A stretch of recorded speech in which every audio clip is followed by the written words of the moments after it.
Greg, and this is where MAGA comes to talk. And I'm so excited to start the show today because there is so much freaking happening.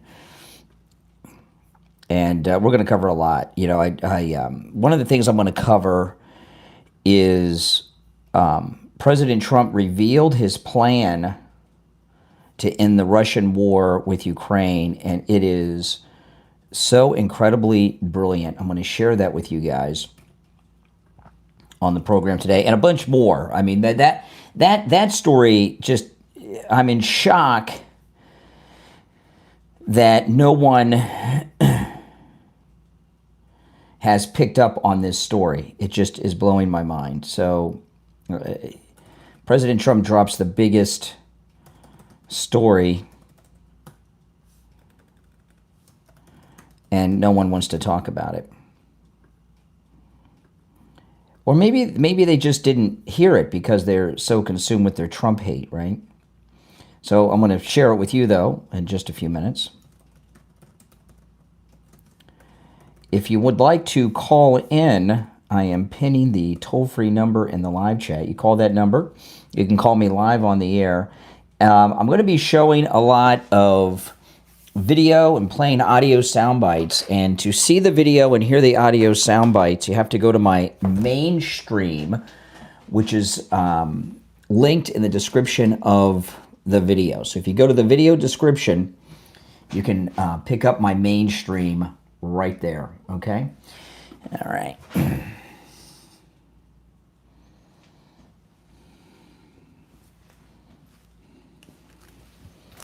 Okay, hold on, I gotta fix one thing here, and then we'll... Okay.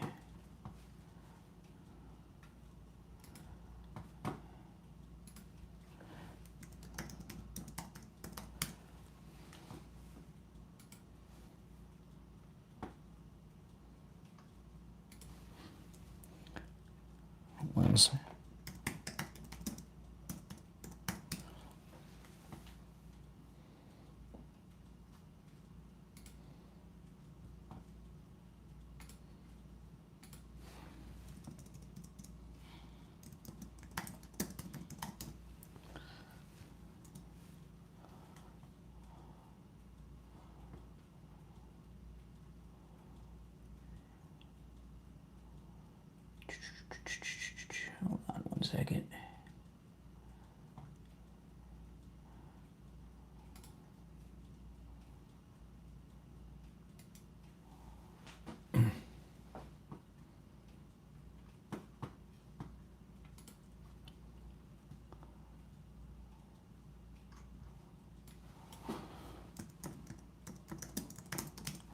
Hey guys, welcome.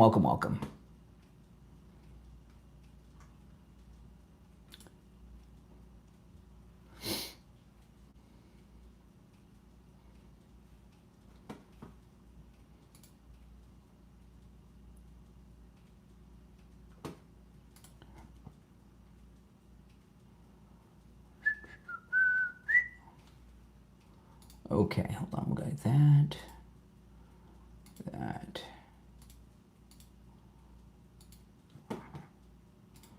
Okay, I'm going to start the mainstream. Okay, so guys, just those of you that are new, my name's Brian. This is where MAGA comes to talk. I host a morning show where I take live calls, which I'm going to start in just a moment. If you want to see the video and hear the audio sound bites I play, you have to go to my main stream, which I'm going to start in a moment. The link to my main live stream is in the description of this video. If you want to call in on the air, the number is pinned in the live chat. All right, let's go.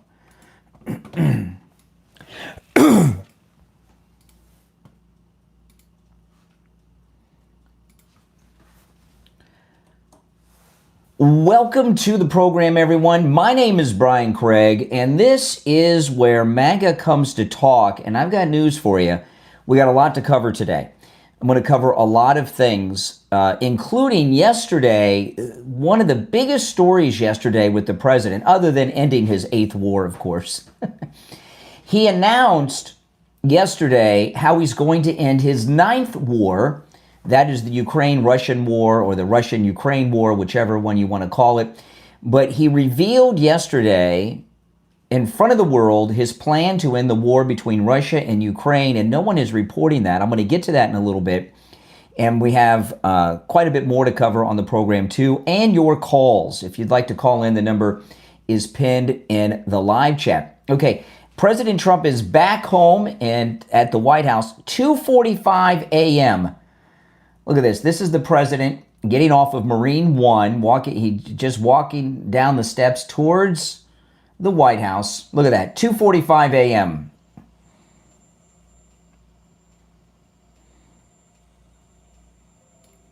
I mean, is that not amazing? 2:45 a.m., President Trump is back at the White House.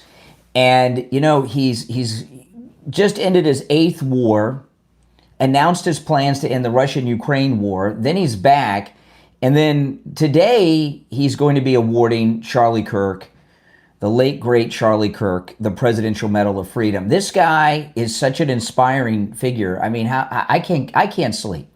Because how can I sleep when President Trump, who's so much older than I, is going to basically 20, 21 hours a day? It's a great inspiration for productivity. Welcome, everyone. My name is Brian Craig. This is where MAGA comes to talk. So I'm going to jump right into it. It's nice to have the president back home in the United States. When I reveal his plan to end the war with Russia, you guys are going to be very excited about this. And you may not have realized it. Here he is. That first video, that was President Trump, 2:45 a.m., walking to the White House. Right before this is the president landing back in the United States and getting off of Air Force One. Man, this guy has energy and stamina that mortal men just do not have. Amazing, isn't it? There he is, wide awake. This is like 2:30 in the morning, something like this. There's Marine One. Man, oh man, I don't know how the man does it. So now I want to get into this story. Letitia James, you know, I have this in the title and thumbnail of today's live stream. Letitia James is in a major panic. She's scared. She got busted committing federal crimes, committing fraud, mortgage fraud with the banks. She's in a complete panic. She went to a Zohan Mamdani event last night, gave a speech. I'm going to play you some clips of it, and showed how panicked she is. But before I do that, I want to show you a couple of things. You know, the liberals have this bizarro talking point in regards to Antifa, that Antifa does not exist, right? This is their new talking point. I got a call on my podcast yesterday afternoon with some idiot liberal trying to tell me that Antifa does not exist. And I want to share a couple clips of that. First, this is Keith Ellison, Attorney General in Minnesota.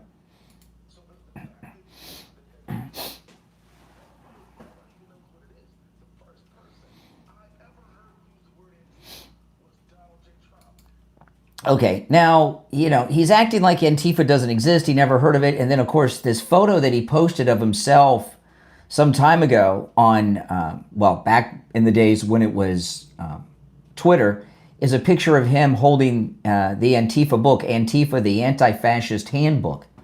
Never heard of the organization, doesn't know what it is, doesn't exist, but he's got the Antifa handbook in his hand, and he took a picture and put it up on Twitter.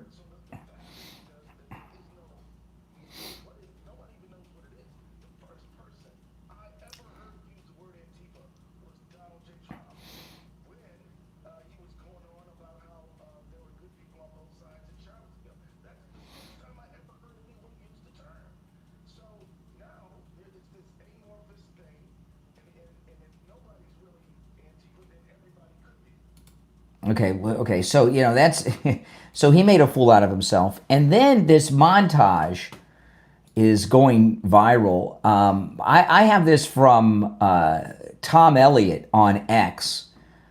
And he has this montage.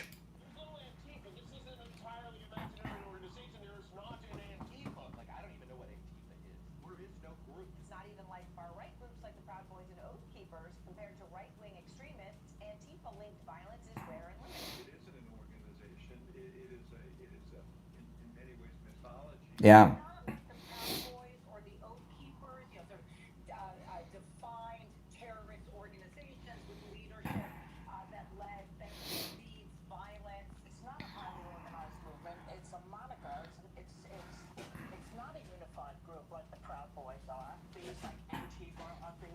And-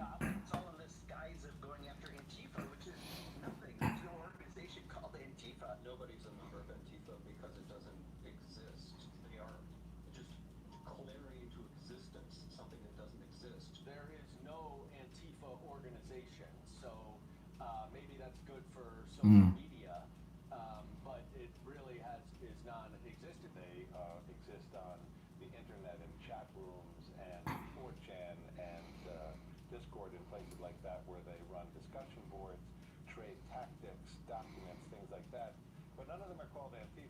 Okay, so this talking, I know, while they're burning down and committing all this mayhem in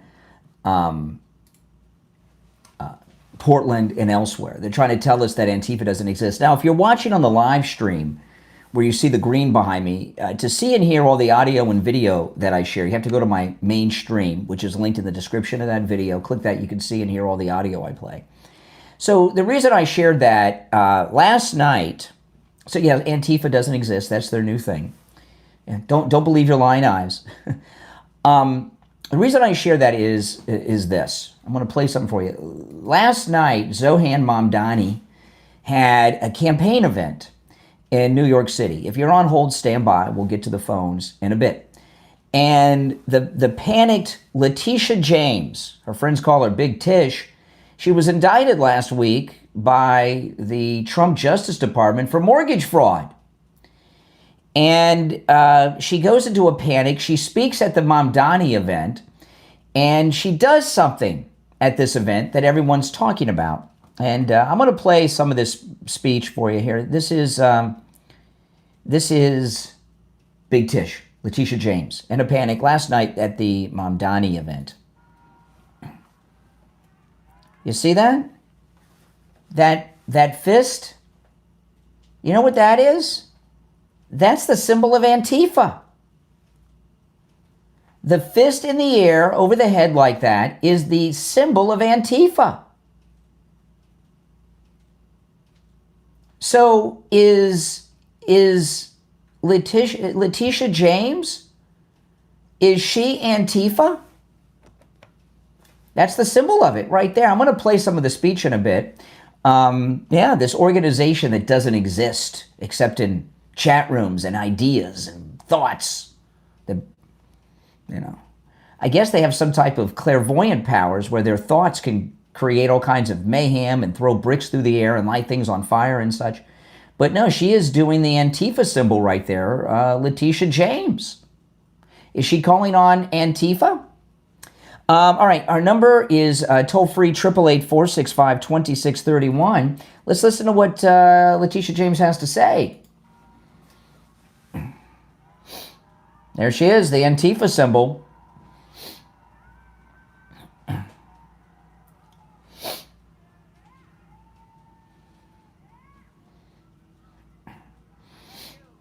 Yeah, desperate. Doesn't she look scared to you? She's off. She's not her normal self.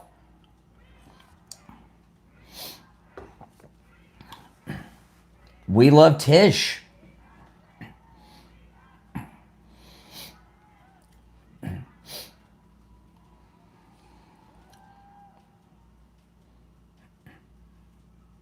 She looks scared. Facing prison.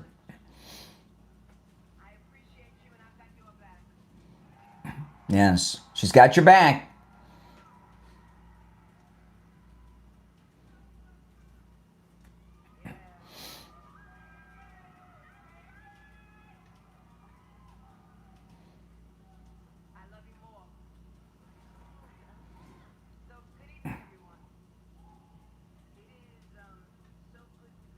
Yes.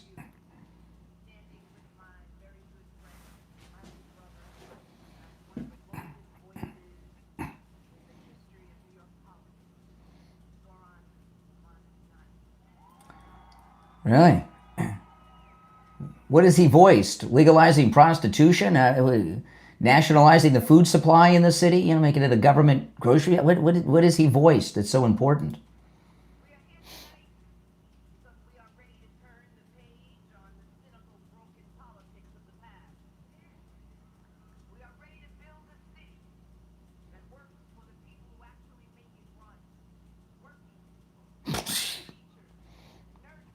Teachers? What have teachers built in New York City?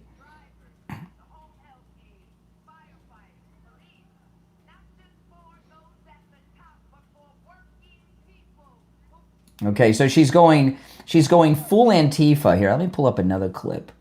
I'm going to keep that one because she is most definitely doing the Antifa fist there. Let me pull up the other clip of Big Tish. Hold on.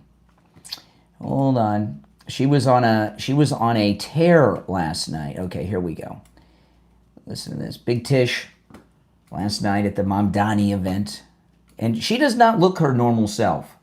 Her face looks much different than normal. I think she's terrified because they caught her. And, you know, when you catch these criminals, it's not just the crimes you catch them on. They know everything they've done. So, you know, she's panicked about all the things that you and I may not know that she's done coming out.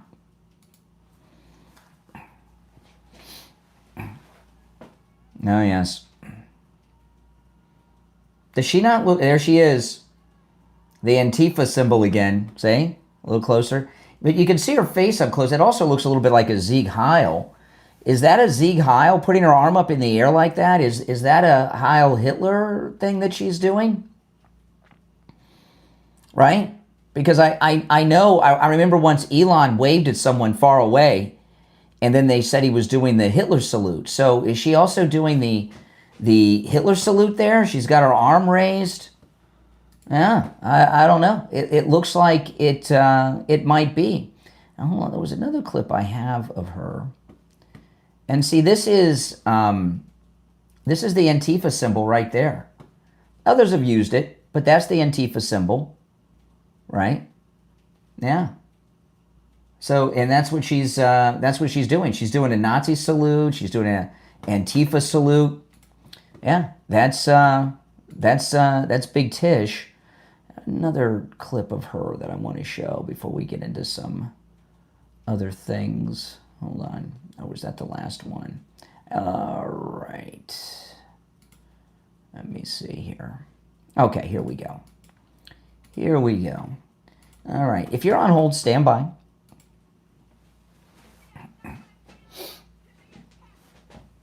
You hear this? She's talking like Arsenio Hall as the evangelical preacher in Coming to America. Be a tecta!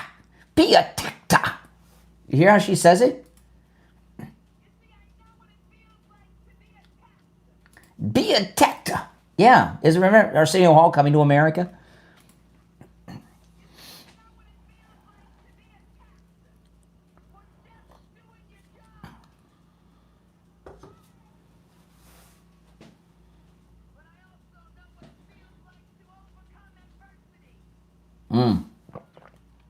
Really? She knows what, Big Tish here, Letitia James, she knows what it's like to overcome adversity. What adversity did she face? And when and how did she overcome it? Because it seems to me she's gotten a pretty big free pass in her life. All right, we'll go back here.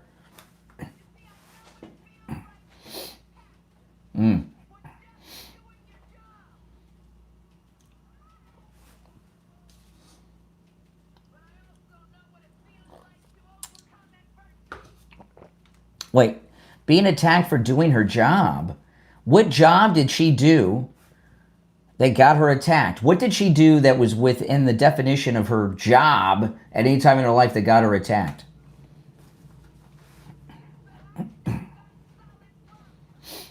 See, there she goes with the Arsenio Hall preacher thing. Solid rock.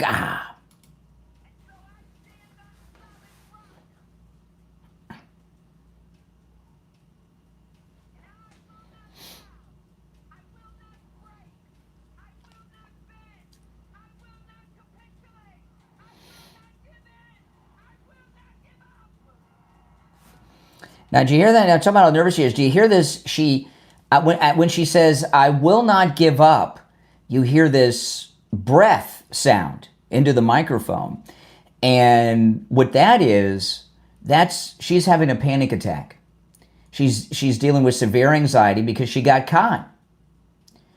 And that out of breathness that she has there, that is because she may not look, her face looks different to me. She looks terrified to me. But that breath, that's the anxiety attack, the fear of prison.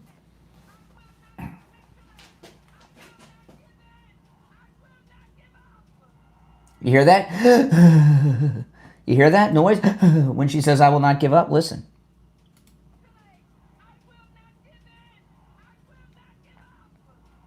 Heard it?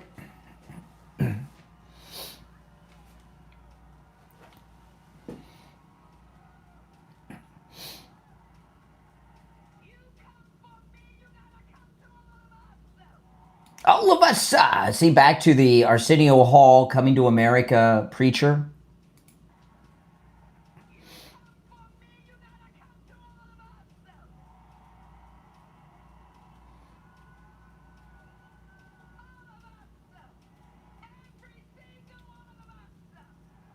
See, one of us, one of us.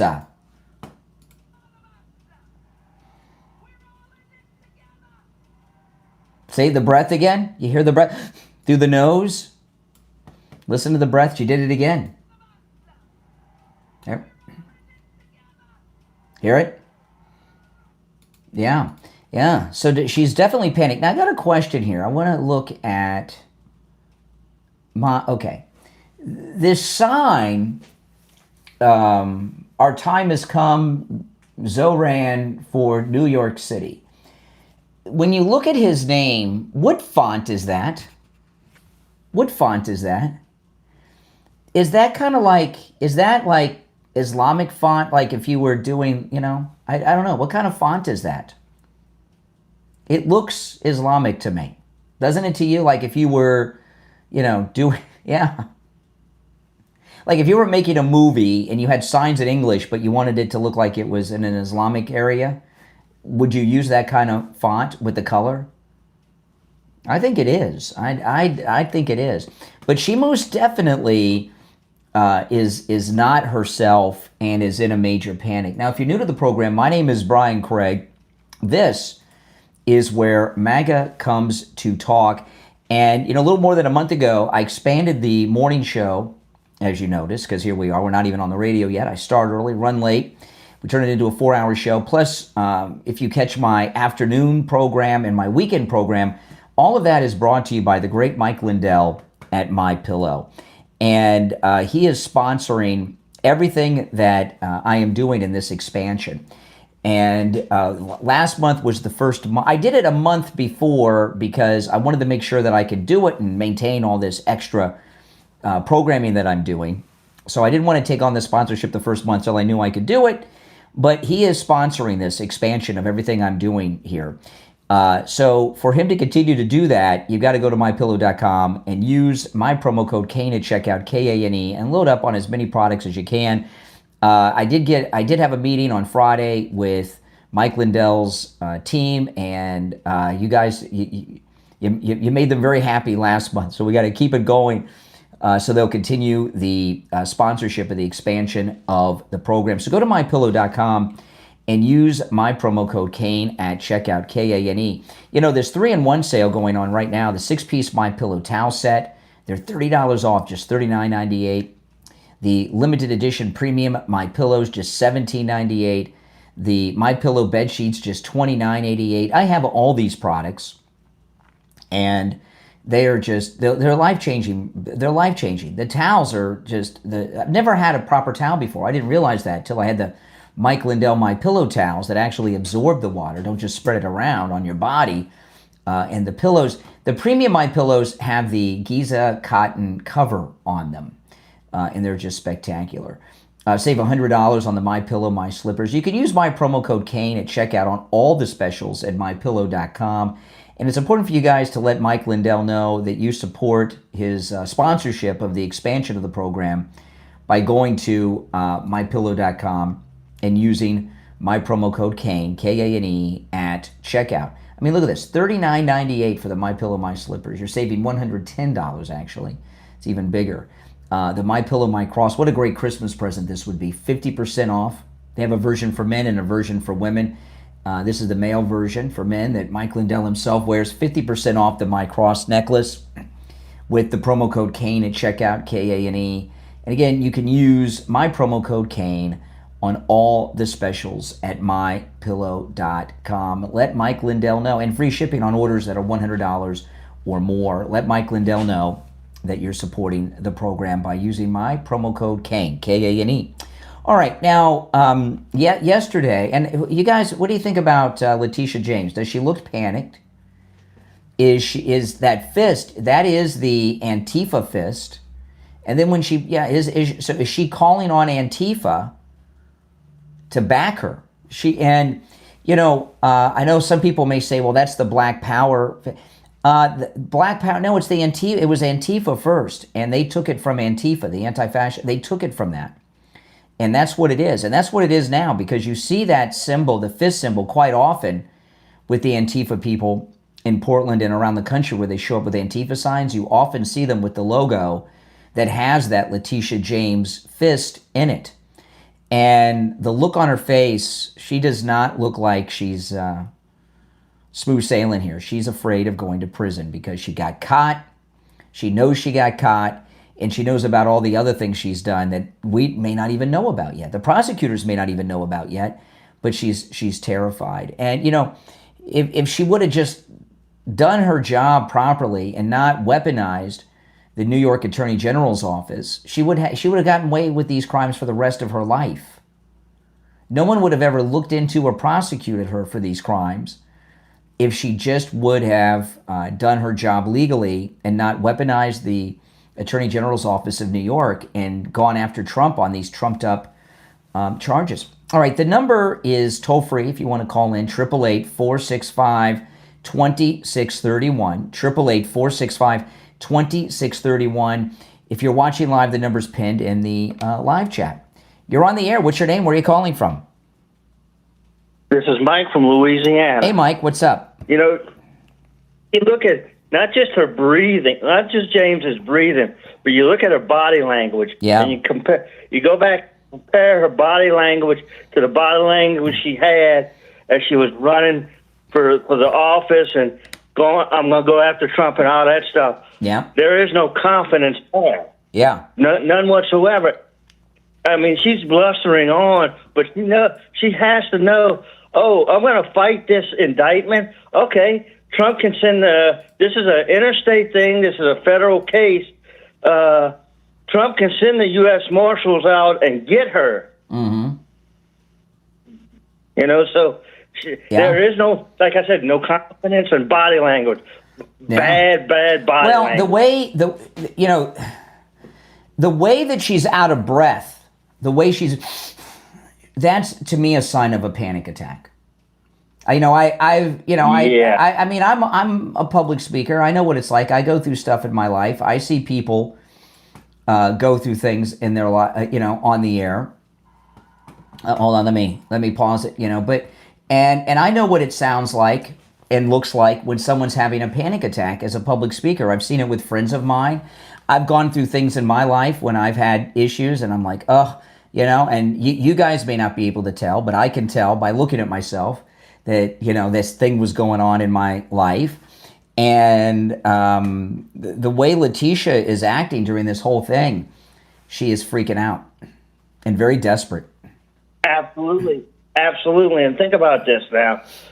There's a clip of Alec Baldwin when he was doing his radio show, right? And he wasn't getting calls and all this stuff, and you could hear the panic in his voice. The guy was trying to sabotage him, but you could hear the panic in his voice. Yeah. And you're right. Mm-hmm. Breathing is totally different. It's anxiety, panic attacks, it's all the same thing. Right? Stage fright is anxiety, panic attacks, it's all the same thing. And what do you think? Does it look like Zohan, the font that he uses for his campaign? Doesn't it look like Arabic font? It really does. Yeah. I mean, look, he obviously he's Muslim. He's Arabic. He's from that part of the world. His mom, of course, his parents, and all that stuff, right? But again, if that's what they want, I mean, we can't allow. It looks like it's a fait accompli that he's going to be. It's a fait accompli. So what can we do? Yep. All right. Appreciate the call, Mike. Yeah. And if you're on hold, hang in there. After the top of the hour, when we start on the radio, President Trump yesterday revealed his plan to end the war with Russia and Ukraine. It was there in front of her, and no one has covered this. I'm not going to share it now. I'm going to wait till after we start on the radio, after the top of the hour. You won't want to miss it. And when I tell you, you'll say, yeah, that's exactly right. It might take you a second. At first, you might think, no, but if you think about what I say, some of you will get it right away and say, yep, that's exactly what he's doing. And those of you that say, nah, you think about it later, you'll agree. All right, let's go. You're on the air. What's your name? Where are you calling from? Reg from Haiti, calling from New York. Hey, Red, what's up? Good morning, Brian. How you doing? Good morning. How are you? Doing all right. Hanging in there, man. Just call to let you know, if you remember, when they indict ex-President Donald J. Trump, what the media was doing with it, I remember they was repeating the same line 24/7. Yeah. Every channel you flip. No one is above the Lord. No one is above the Lord. Yes. No one is repeatedly. Yes. 24/7. It was like a drum. Mm-hmm. Now you see what they're doing now? Mm-hmm. Now they make Letitia Jim indictment look like nothing. They're trying to cover it. They're trying to do a whole lot of things, bro. Yeah, remember the one anchor on CNN said, well, everybody does this with their mortgages. No, they don't. I haven't committed mortgage fraud. Apparently, maybe she has. I don't. Let me tell you something. The Democrat Party can do no wrong for the media. That's no correct. wrong whatsoever. That's correct. Only the Republican get indicted Yep. for any little thing. The Republican get indicted for no crime. Yep. Republican get investigated for no crime. That's true. But that's true. And you called me the other day. Democrat. You called me the other day, and and I asked you why they call you red, and you say you're kind of red in color. And I remember I've known some black guys that go by red, that are red in color. Is there like racial discrimination inside the black community between black people who are lighter skinned or red like you, as opposed to people that are darker? Do you ever see any of that kind of racial discrimination inside the black community itself? Not really here, but in my country it's like that. In Haiti it was like that? Oh, really? Wow. Yeah, it's just like, you have some the light skinned people, like they consider themselves like as a higher class than the dark skinned people, Wow. Racism inside the black community against other blacks. Hey, Red, appreciate the call. Take care. Yeah, isn't that something? Oh, hold on. You're on the air. What's your name? Where are you calling from? Hello, my name is Kira, and I'm calling from Atlanta, Georgia. Hey, Atlanta, Georgia. What's on your mind? Yes, so it's a lot on my mind, actually. So I'm actually a Democrat, but I've been leaning towards Republican for the past couple of years. So I just wanted to, like an opinion. Like, how do you feel about a person that's leaning towards the other side, but not fully committed?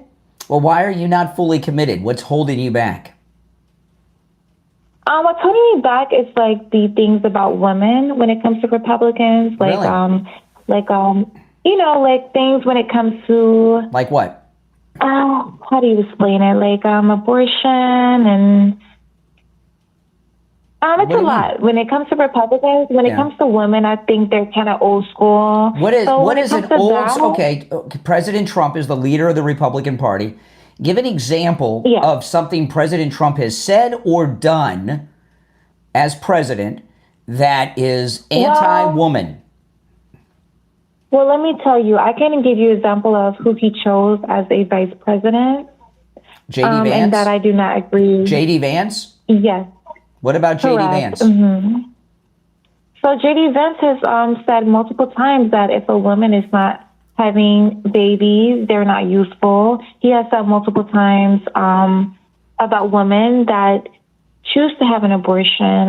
If they get raped, they should go to hell. So it's a lot of things. I've not heard him say either of those things. That sounds like some liberal wish list talking point thing.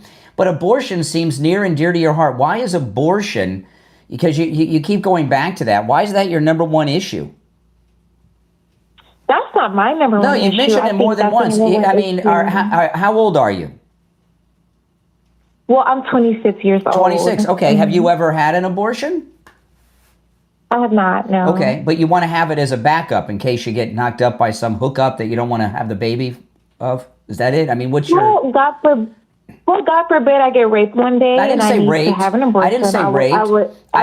I said some hookup. Like you go out, you hook up with some guy, and you get pregnant. You want to be able to have the abortion. Well, listen, I don't go around hooking up with random people. Well, then why are you so obsessed with abortion? I'm not obsessed with abortion. I mean, what makes you think you cannot get an abortion in the United States? You can get an abortion anywhere in the United States. Listen, you're not making a good look for Republicans. And like I said, I was on the fence. I'm not trying to convince you. I'm not trying to get you off this fake fence you're on. I mean, where can you not get an abortion? Where can you not get an abortion in the United States? I agree with a lot of things when it comes to Republicans. That's why, I said, I'm on the fence. Where can you not get an abortion in the United States? I've never had one. I'm not sure. No, but you said that Republicans are limiting your abortion rights. Yes, sir. And so if you wanted to have an abortion, where could you not get one? You would have to ask JD Vance. He wants to close all the abortion clinics in America. The abortion clinics have all closed. The abortions are now done with those pills mostly that you get at the drugstore. And I've never had one. Like I said, that's something that you will have to Google. I've never had one. Well, that's not what I'm saying here. You can get an abortion anywhere. JD Vance is Catholic like I am. He's pro-life, but he's not outlawing abortion. If God forbid a woman get raped, she should be able to have an abortion. You can.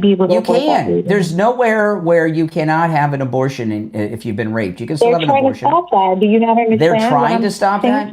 You're talking about things that haven't happened. Who's trying to stop that? So, JD Vance. No, he's not. You're vice president. No, he's not. He's not trying to stop that. Oh, my goodness. Are you joking right now? No. Have you heard anything he said? Yeah, of course. I listen to him every day. He never talks about abortion. Now, as Catholic, he's pro-life.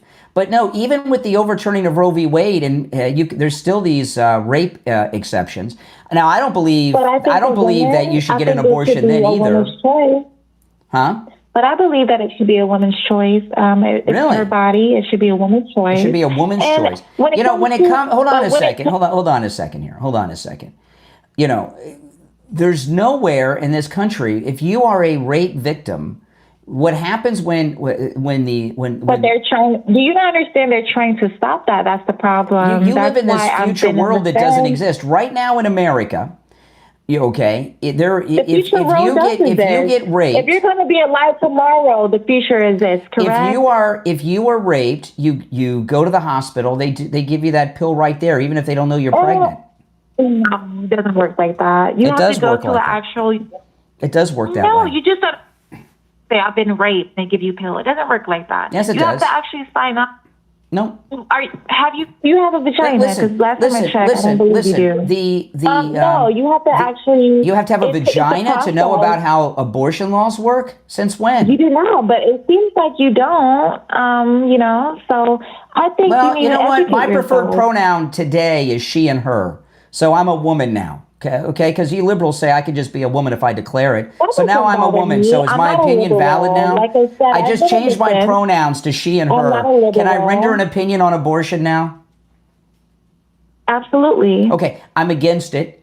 Okay, but now since I identify as a woman for this brief conversation, my opinion's now valid. Let me tell you something. All right, appreciate the call. Oh my goodness. All right, if you're on hold, stand by. We're about to do my pronouns now are he and him. I've reverted back to the he and him pronoun for now. I like this. I like this. So, she had that old talking point. Well, you're not a woman. You can't have an opinion. So I just changed my preferred pronouns. And then she said my opinion's all of a sudden valid. I like this. I like this thing. I might start using this with callers. I could just identify in any given call what I am and who I am. Can I do that can I say that I'm black or Hispanic and stuff too? Or is it just with gender, my preferred gender? Can I have a preferred ethnicity as well? I don't know. If you're on hold, stand by. We're coming up on the switch over to the radio. And I don't like to take calls right before that, just in case we accidentally get switched on.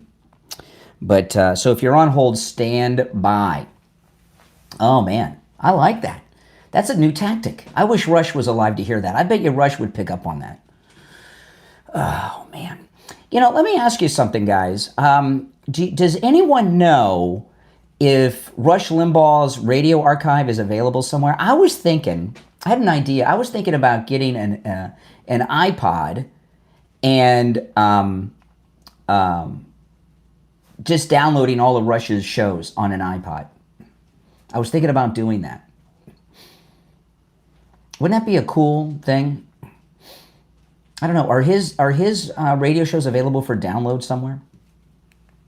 Okay, we're going to be live on the radio in about a minute. That's great. I like that.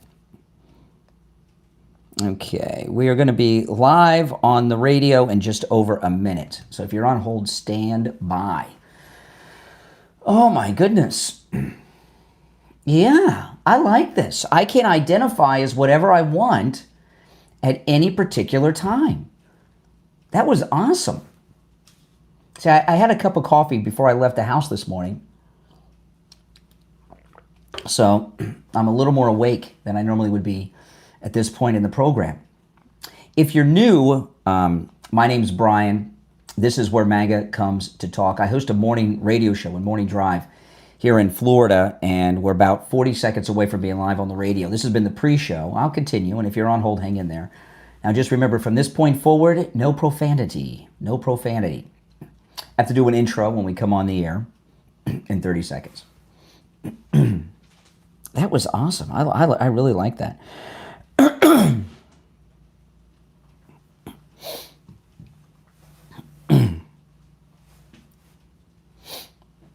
All right, here we go.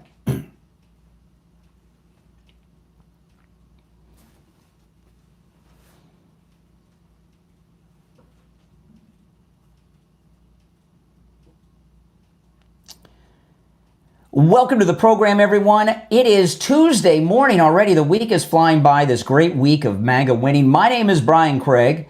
You are listening to the Steve Kane Radio Show, Florida's longest running radio show, on the radio since 1977, celebrating 49 years on the radio. Callers on hold, stand by. We have so much to cover today. I do a pre-show that starts about, 40, 45 minutes before the radio show on YouTube. So you guys, and I take live calls, so if you don't follow me on YouTube, you should. Brian Craig Show on YouTube, plus my afternoon live show with calls. But I take live calls, and I was just talking to a lady, liberal, 26-year-old liberal Democrat. She called in. This was the best. This was the best. You got to go to my YouTube channel and listen to the call in its entirety, but I'm going to tell you, it was... I did something with a liberal caller that I've never done before. And when you're dealing with a true blue liberal, it's amazing, this new trick. And it was so awesome that this is probably one of my favorite calls I've had in a long time.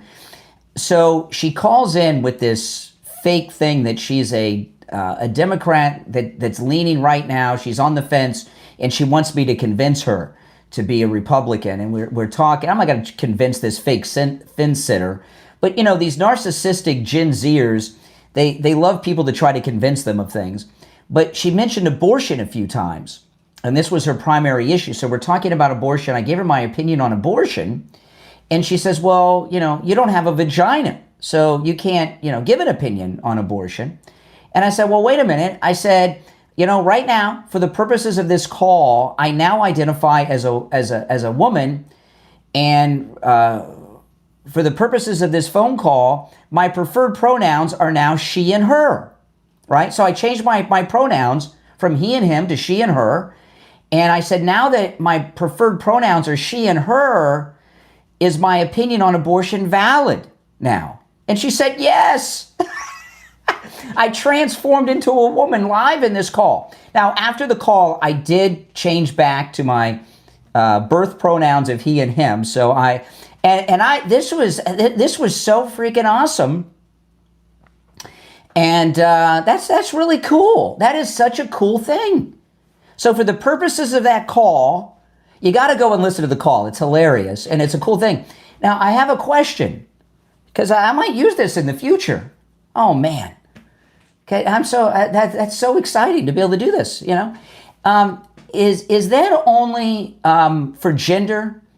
Can I identify as a black man or a black woman or a Hispanic man or a Hispanic? Does it go with ethnicities? Is there a preferred ethnicity, or is it only with gender? Let me know at 888-465-2631. Okay, if you're on hold, stand by. Now, yesterday, we had a great day of winning all day long. The president, by the way, is back home. He arrived at the White House at 2:45 a.m.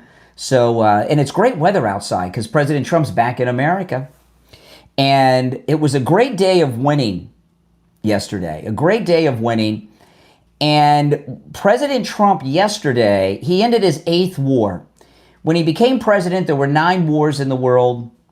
Now there's only one, and that's the Russian-Ukraine war. He's ended 8, and now he's working on the 9th. And yesterday, he revealed his strategy and his detailed plan on ending the 9th war, the Russian-Ukraine war. And no one has picked up on this. And in a few minutes, I'm going to go through that. And we got a lot of stuff about Letitia James and a whole bunch of things to comment on. All right, I'm going to take some of these calls, though, first early on. And then after the first break, I'll share with you President Trump's plan that he announced to end the war between Russia and Ukraine. You're on the air. What's your name? Where are you calling from?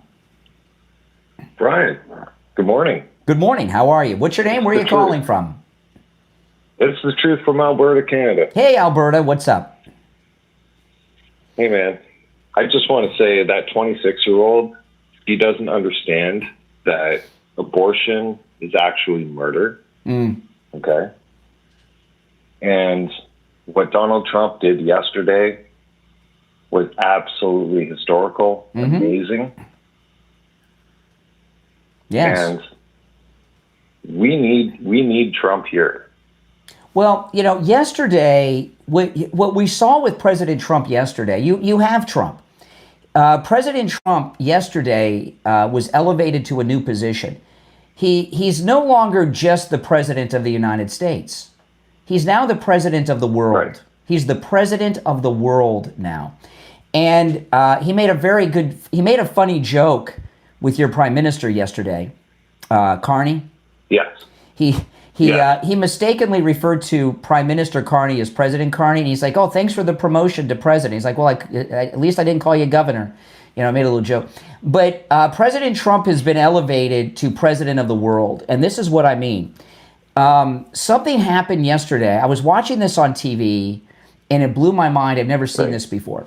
When President Trump was in Egypt, all these world leaders were lined up like they were at Comic-Con in San Diego with some celebrity.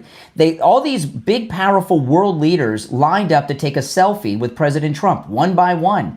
And they waited in line for a long time. And then after that, they waited still for the big group photo at the end. I have never seen, and I've followed all the presidents of the United States in my lifetime. I've always followed news and politics, and I've always been interested in presidents. I have never seen that happen before. I've seen presidents take pictures before with people, but I've never seen a Comic-Con-like line of world leaders in a line waiting for a long time to take a photograph, a selfie with a president like that. And it was a sign of not just respect for him and our great country, but also he was being anointed in his new position as president of the world. There's an old saying that the president of the United States is leader of the free world. This president is leader of the world, and it was beautiful, and I loved every moment. I agree. Yeah. So you already have Trump, is what I'm telling you. And your prime minister was sucking up to Trump yesterday like nobody's business. The Canadian prime minister, oh my goodness. He was kissing Trump's butt all day. What was he even doing there to begin with when he wanted to support Palestine as a two-state solution? Kissing Trump's butt. Right? That's what he was doing. Yeah, exactly. Let me ask you, when the prime minister, we have Air Force One, does the prime minister have his own plane, or does he just charter like an Air Canada flight? Does the Canadian prime minister have like Canada Force One? But it's old as dirt. He has his own plane, but it's old as dirt. Really? You don't even have wall plugs on that plane. It doesn't have what? I'm dead serious. It doesn't have what? He doesn't have wall plug. You can't even plug your phone in to charge it. Really? On that plane. There's no phone charger on what's the plane called? We have Air Force One. What's the plane called? I believe it's called Canada One. Canada One. Is it a jet or is it a prop plane?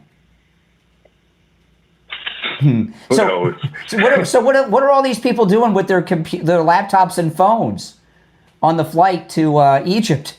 They must have been jonesing to plug their phone. They must have been looking for wall plugs as soon as they landed. Oh, of course. I mean, you would think with all the money he's spending, right? Yeah. That he would actually upgrade the plane or do something. Yeah. Right, but no, he's giving millions and I don't know why he does it. He should just charter an Air Canada flight. I'm sure they have Wi-Fi and you can plug they have USB plugs on Air Canada. All right, take care. Appreciate the call from Canada. You're on the air. What's your name? Where are you calling from? Tim from Detroit. Hey, what's up, Detroit? Outside of Detroit. Okay, what's up? I just want to get your opinion, and I'm a little confused on the Republican side. How do you feel about this Israel-Palestine? Do you fall in the camp of pro-Israel, or do you see the other side, the Tucker Carlsons, the Candace Owens? What's the other side, where you go into music festivals and grab young girls and rape them and murder them and then take them and their boyfriends hostage? Is that the other? What's the other side? No, I'm against that. I'm pro-Israel. Yeah. Well, listen. I didn't know there was another side to the rapes and murders and the attack at the music festival 2 years ago. Well, I wasn't aware of that. But then again, you're outside Detroit. Yeah. Well, you're kind of preaching to the choir, but there is a little bit to the other side. I don't think so. I mean, maybe if you're Ted Bundy or BTK, but no, I don't think so. No, there's not another side. Did you notice that the hostages Did you notice the hostages they released were all men? Why did they not release any female hostages? What's your point? They raped them to death. They raped and murdered them. They raped them to death. No, there's no other side. Listen, you're preaching to the choir, okay? Yeah. What they did, I'm trying to understand now. Let me give you the other side. The way Israel and the Jewish people throw so much money at our politicians. I believe they need to be protected for sure. But they say we're drawn into all these wars and all these. We haven't been drawn into any war, and we haven't been drawn into any war. And furthermore, if you listen to President Trump's speech yesterday in Israel, the one in the Knesset, I played the whole thing. You didn't? I did. Okay. At least twice. The whole thing. Okay. I played it here yesterday. The whole show was that yesterday.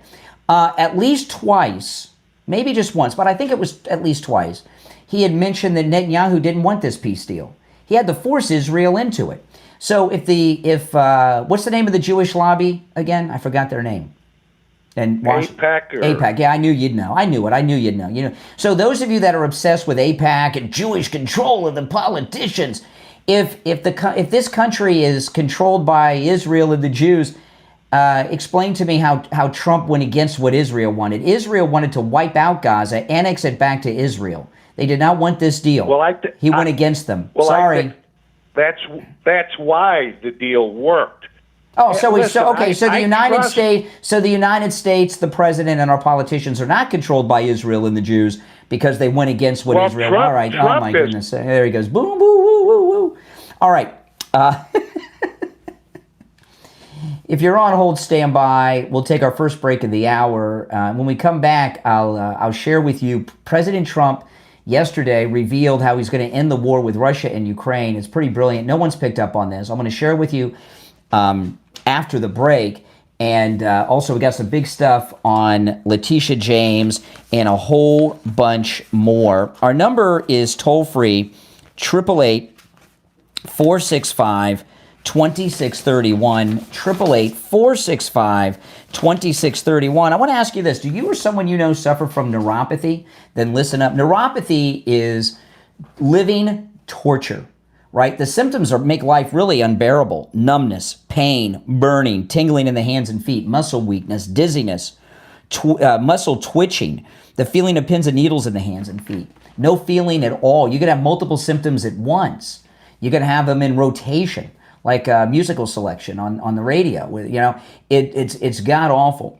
And your primary care doctor, even your neurologist, will tell you there is no treatment for neuropathy. That's your life. Get used to it. That's what Steve Kane's doctors told him. And we found Lighthouse Medical in Pompano. Now, Lighthouse Medical can help you with neuropathy no matter where you are located in the United States. No matter where you're located, call. Okay, Steve went to them and took advantage of their neuropathy treatment. He after his first treatment, the next day he was already seeing relief. They rid him of all of his neuropathy symptoms. Over 3 years ago that happened, and over 3 years have passed, and his neuropathy symptoms have not returned. Lighthouse Medical has a treatment for neuropathy. They have a treatment for neuropathy that works, and they have a treatment for neuropathy that lasts. Call them no matter where you're located. Make sure you tell them you heard about them on the Steve Kane Show so you can take advantage of their no-charge consultation. Here's the number, 754-222-6642. 754-222-6642, and online, lighthousemedicalcenter.com. We'll be right back. So we're in a radio station break right now, but those of you watching online, I was this fist thing that Letitia did. That my question to you two things about this. Right? Let me show it to you. This is Letitia at the Mamdani event last night. There she is. Okay. We have been told. I see. Remember that time when Elon Musk waved at someone? They said that was a Nazi salute. Is that a Nazi salute? And isn't the fist the symbol of Antifa? So is that a Nazi salute of Letitia's, or is she reaching out to Antifa? Antifa Letitia. That sounds like a name. Antifa Letitia. What is that? That's the Antifa symbol, and it's also a Nazi salute. What are your thoughts? All right, let's go. You're on the air. What's your name? Where are you calling from? You're on the air. Once, twice. All right, you chickened out. That's okay. It looks that way to me, doesn't it? What do you guys think? Is that an Antifa fist, or is that a Nazi salute? Which do you think it is? The Black Power thing from the 60s, they took that from Antifa. They took that from Antifa in the 60s. It's not well known, but they did. It originated with Antifa International. And the Black Power movement, who they thought they were fighting fascists, they were fighting Democrats. They adopted the Antifa black fist. So that is the Antifa. You see that fist oftentimes in the Antifa signage at the events in Portland. All right, if you're on hold, stand by. We'll take more calls after the break. If you want to call in, the number's pinned in the live chat, 888-465-2631, 888-465-2631. If you're watching on the live stream with the green behind me, to see all the video, hear the sound bites and the images and everything I show, go to my main live stream. There's a link in the description of the episode to that. And I want to remind you guys, all of this extra content that I'm bringing you, which includes the extra hour of the show, my afternoon show, the weekends, and continuing the show during the radio breaks, as I'm doing right now, is all brought to you by Mike Lindell and MyPillow. And it's so important for you guys to go to MyPillow and use my promo code Kane at checkout, Kane, and let Mike Lindell know that you support this program by using my promo code Kane at checkout. I'll try. I got time to take a call before we're back. You're on the air. What's your name? Where are you calling from? Hey, good morning. My name's Fred. I'm in Tampa. Fred in Tampa. What's up, Fred in Tampa? What's up, man? I just got 2 questions for you about I'm a conservative. I voted for Trump. I like what he did for January 6th with the pardons, but I don't like what's happening in Denver with Tina Peters, and I don't know like the logistics of him getting a pardon in another state, and also the president can presidents can only pardon federal crimes. They cannot pardon local or state crimes. Only federal crimes. That's why That's why the lawfare people were using Letitia James and Bragg to go after Trump in New York, because presidents cannot pardon local and state crimes, only federal crimes. Right. So you're talking about someone facing local crimes. I was just expecting like more like conservatives to be outspoken about Tina Peters. Everybody was all worked up about. I don't know anything about Tina Peters. I don't know about Tina Peters. But how can you say you support Trump? But I mean, look at what this guy's done. How can you say, Trump took a bullet, from the Never Trumpers, and he kept going, and he got up and said, fight, fight, fight, after he was shot in the head. And I'm from Tampa, I support Trump, how dare you? I ask liberals all the time. All right, hey, listen, we got to run. We're coming back. Hold on. All right, we are back. Oh, boy, I was talking during the... All right, we are back. I'm Brian Craig. You're listening to The Steve Kane Show, Florida's longest-running radio show. All right, so let me tell you, President Trump, he announced yesterday... and no one picked up on this, but President Trump announced yesterday how he's going to end the war with Russia and Ukraine. Did you guys pick up on this? Let me explain. President Trump, remember how everyone used to say Trump's playing tri-dimensional chess? That's a Star Trek reference, right? People say that a lot in the first campaign, in the first term. He's always 5 steps ahead. He's always 10 moves ahead. He's so many moves ahead that no one picked up on this, but I'm going to share it with you now. This was huge. Okay, so yesterday something happened, this is in Egypt. Now, if you remember, and by the way, I took that first break late, so this is going to be a short segment, but after this segment, we're going to be on track and take our breaks on time for the rest of the show. I'm going to make a point to take every break on time today, okay? So I apologize for this short segment. It's my fault. I will be on time moving forward. Okay, so let me get to this. Yesterday in Egypt, this was amazing. Okay, now on yesterday's show, I played the Trump speech. It took almost the whole show. I don't think it ended till around 8:30 yesterday, and that's not what I was planning on doing. President Trump was scheduled to speak in Israel at 4 a.m. Eastern time yesterday, which was 11 a.m. Israeli time. He was about 2 hours late for whatever reason. And during the speech, he mentioned more than once that, are they still going to be there when I get to Egypt? There's not going to be anyone there. Steve Witkoff, will people be there when we get there? And of course, he got there and they were all there. He was many, many hours late. And these world leaders in Egypt, these are big, powerful people, all men and one woman. These are very big, powerful people from around the world. They all waited for hours for him to get there, hours late to get there.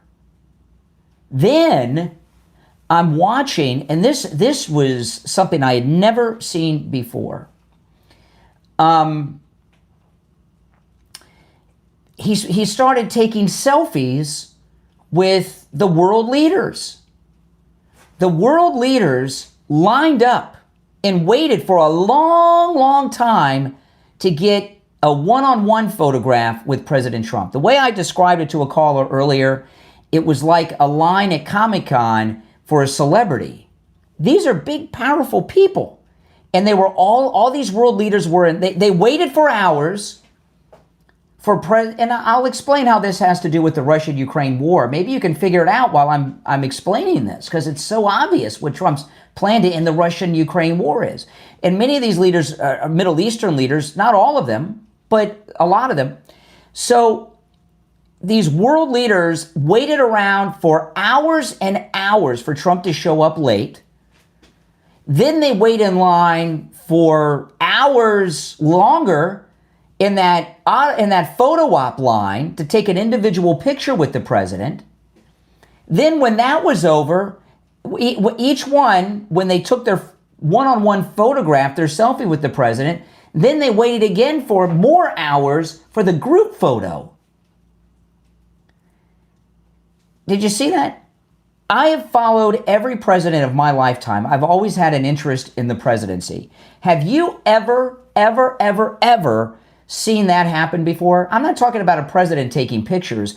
I'm talking about world leaders waiting hours for them to get there. They're late. Then they wait in line for the individual pictures, the selfies. Then they wait hours longer for the group picture.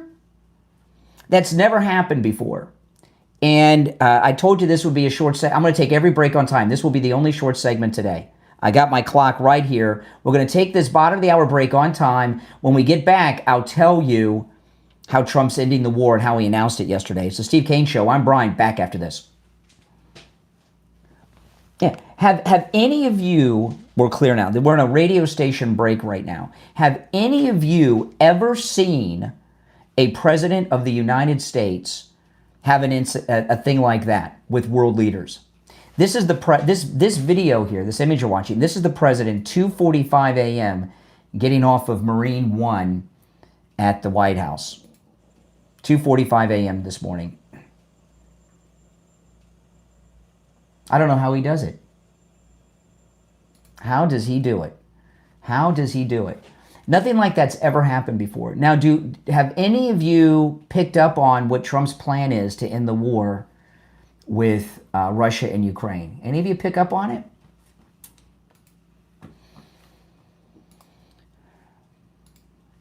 Okay. Let me find this. Let me know in the chat if you've picked up on it. I gotta play this too.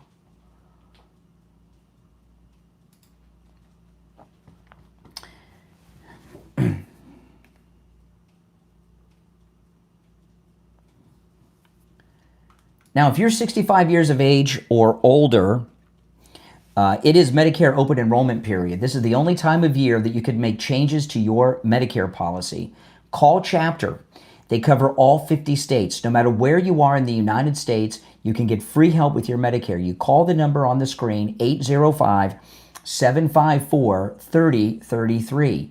805-754-3033. You're going to get a live agent on the phone. Okay, you're going to get a live agent on the phone. And this, by the way, this help is completely free. It doesn't cost you anything. There's no catches, no gimmicks, completely free. Get a live agent on the phone, and they're going to review your policy. The average Chapter client saves $1,100 a year on their policy. A lot of Medicare policies, a lot of insurance companies are getting out of Medicare this year. They'll make sure that your policy, if you think your policy is okay, they'll check and make sure that your policy is going to be here after the end of the year. They'll make sure that you're not paying too much. They'll make sure that you're in the best policy for you and your needs and your situation. And they'll also make sure you're getting all the benefits that you're entitled to. This is open enrollment period. When open enrollment is over, it's over. So call now, 805-754-3033. 805-754-3033, and they will review your Medicare policy at no charge. And because they cover all 50 states, they have access to all the over 24,000 Medicare policies in existence. That's right. And again, no matter where you're located in the United States, give them a call. 805-754-3033. If you're watching on the live stream with the green behind me, go to my main stream. You can see and hear all the audio and video that I play. The link to my main stream is in the description of the video. Hold on, guys. We'll be back in just over a minute.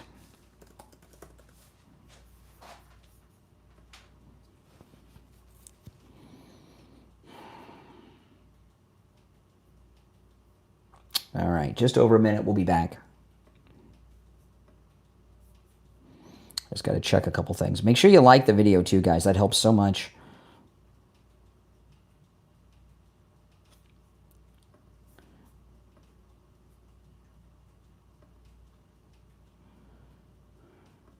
Holy smokes.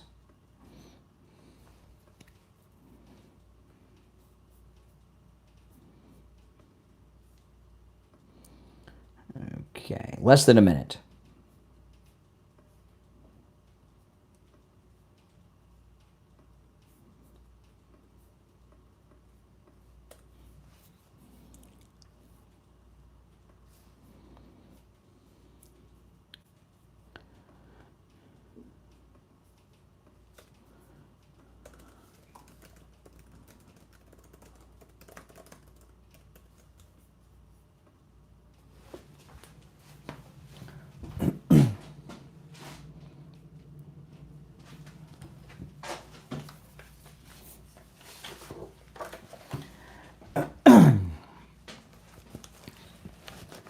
Welcome back, everyone. My name is Brian Craig. This is the Steve Kane Show, Florida's longest running radio show. All right, so let me get back to this and explain what's going on here. Do a quick review. And bear with me, guys. I am duty bound to take our breaks on time today. I'm going to do everything I can to take every break on time so we don't have short segments back to back like I just did. Okay, so what I was building up to is President Trump revealed his plan yesterday in Egypt to end the Russia-Ukraine war. I'm going to share it with you now. You let me know, am I right or wrong? This is so freaking brilliant. You can say freaking on the radio. Don't have to dump that. It's the other F word you can't say. So just to get a quick recap. President Trump arrived in Egypt hours and hours late. Every world leader, many of them Middle Eastern, every world leader waited. Then they waited in a single file line for hours longer to take selfies with him. Then after the selfie picture, they waited hours longer to take the group photograph. Now, as I said, I have always had an interest in presidents my whole life because I've always loved history and everything else. And I've followed every president of my coherent life, okay?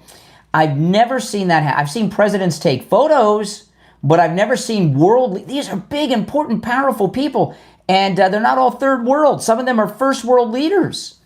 I've never seen world leaders wait in line for hours and hours and hours to take an individual picture with a president like that with other world. Never seen anything like that in the group.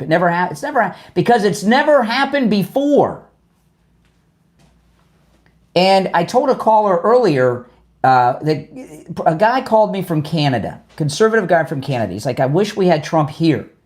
I said, you do. Yesterday, President Trump got a new position. President Trump is not just the president of the United States. He's president of the world now. He is Earth's first worldwide president. He is the president of the world. Not the free world, the world. And that's what we saw yesterday. So what's going on? And so how does all of this relate to Russia? It's so simple. It's so simple. And this is how President Trump is going to end the Russia-Ukraine war.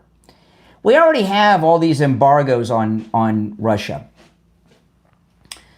Russia, do you know how we've talked a little bit about how they're getting fighters. They're getting North Koreans to fight for them, and they have for quite some time in Ukraine.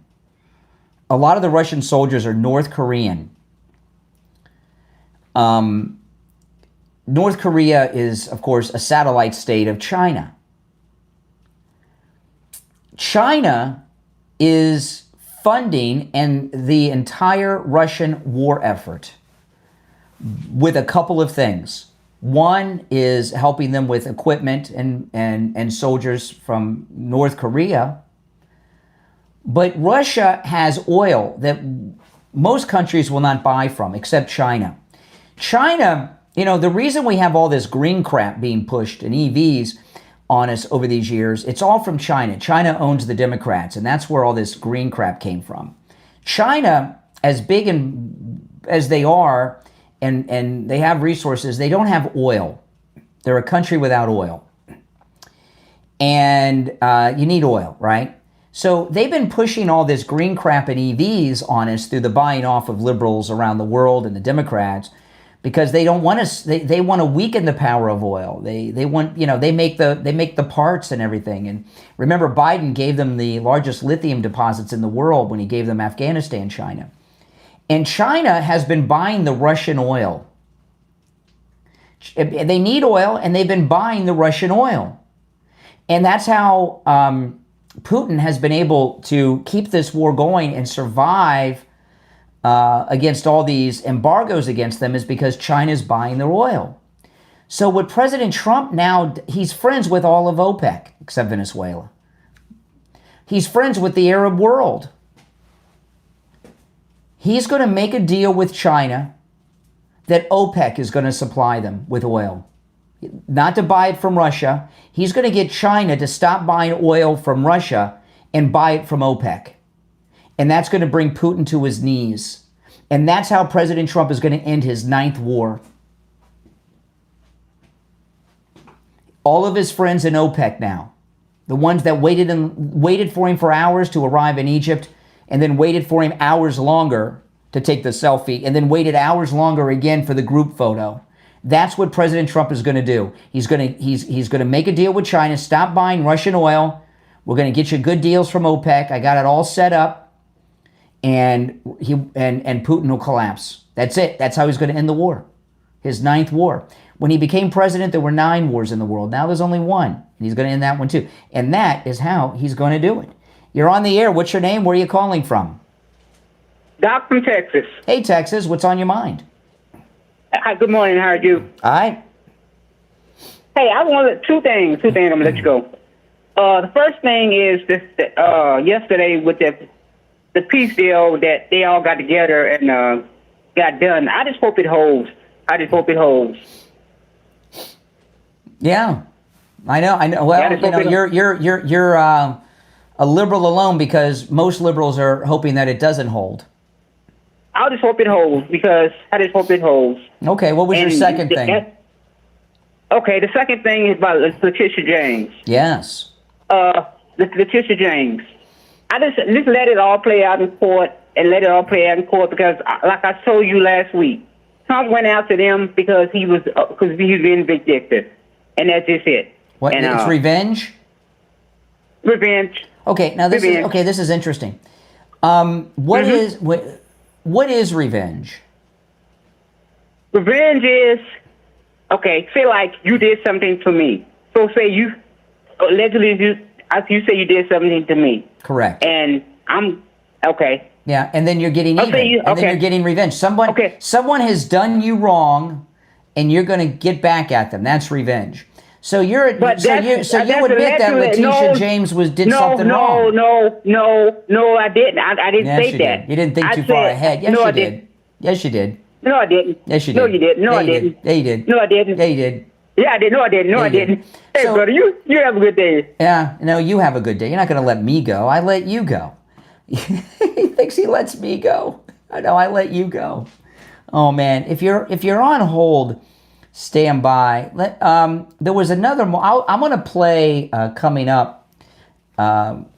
Big Tish was speaking at the Mamdani event, but first I want to play this. This was the president of Indonesia. Did you see this? They did some translating. Now Indonesia is where Obama grew up. Did you remember that? Obama grew up in Indonesia, and Indonesia has the largest Muslim population in the world. And over the weekend, some news came out that Indonesia was going to sign the Abraham Accords. And the Abraham Accords is where, these countries recognize Israel as a nation.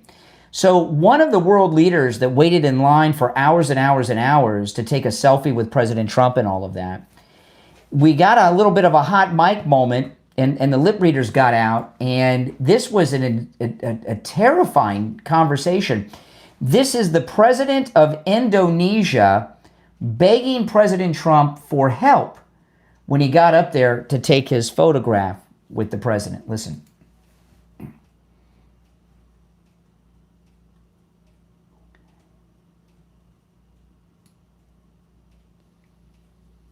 Okay, now I know the audio is not that great, but this we got a mic from far away.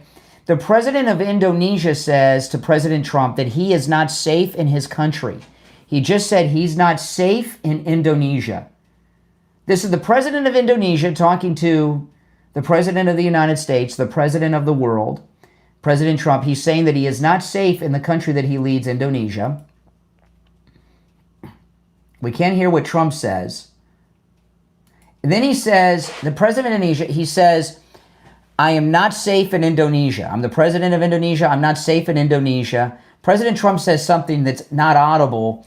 And then the president of Indonesia says, can I meet Eric? Of course, meeting Eric Trump. Trump says, I'll have Eric call. Should I do that? And you can see the guy's terrified. And then then Trump says, he's such a good boy, talking about Eric. And he says, I'll have Eric call you. And then the Indonesian president whispers something that's inaudible. And then President Trump says, thank you.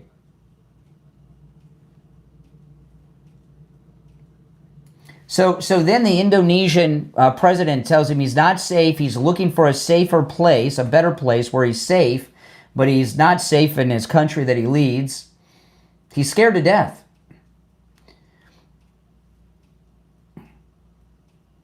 President Trump said something that's inaudible, and then the president of Indonesia says, okay. And then the president says, I'll have Eric Trump, I'll have Eric call you. And then the president of Indonesia says, Eric or Don Jr. He's begging for help. He's not safe. He says, Eric or Don Jr.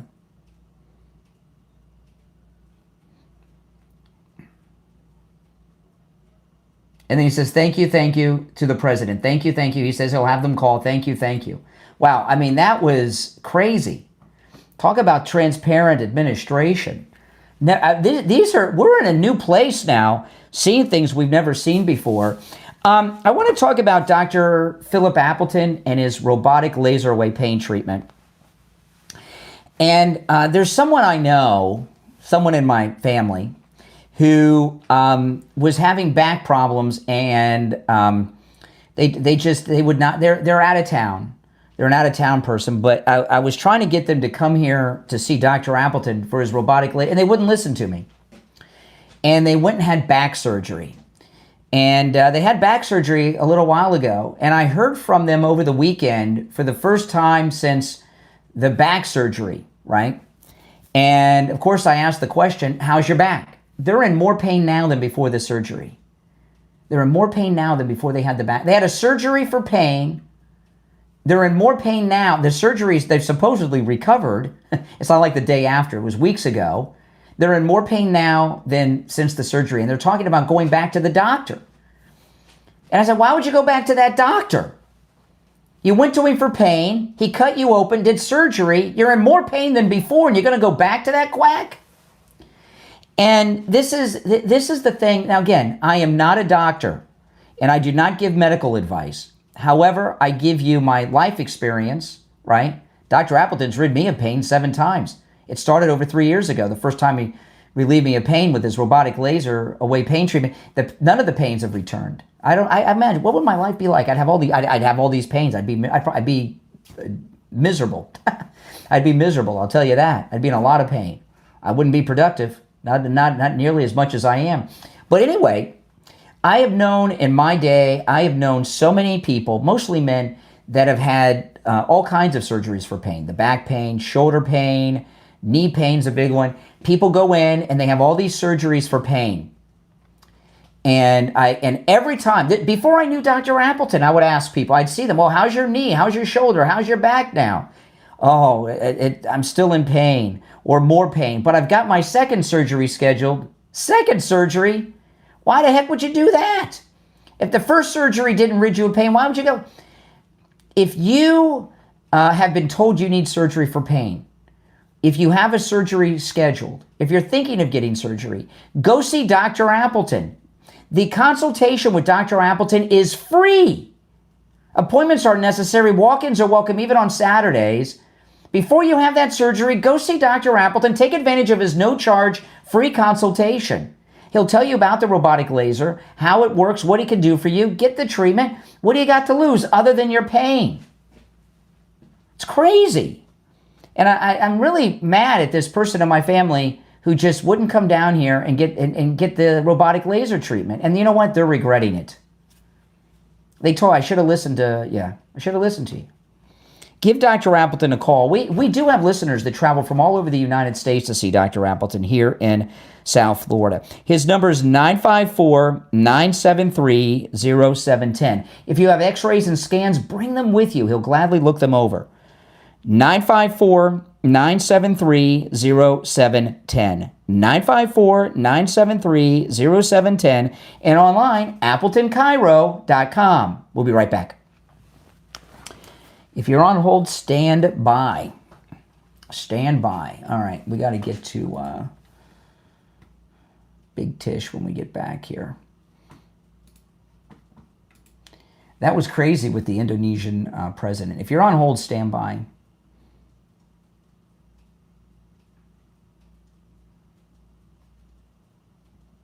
Let me see. Is this the clip I want to play?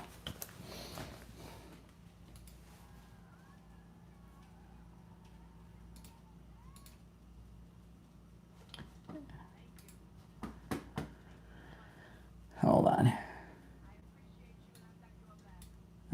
Yeah. All right, hold on. That's not the clip I wanted.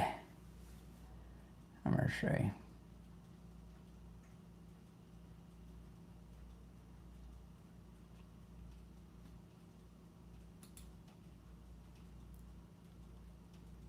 Okay, yeah, here's the one I wanted.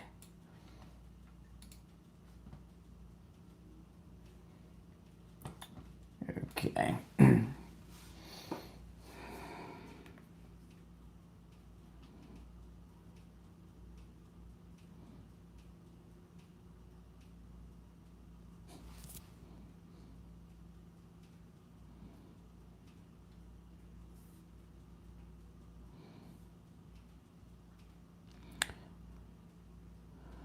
Okay, we'll be back shortly, guys.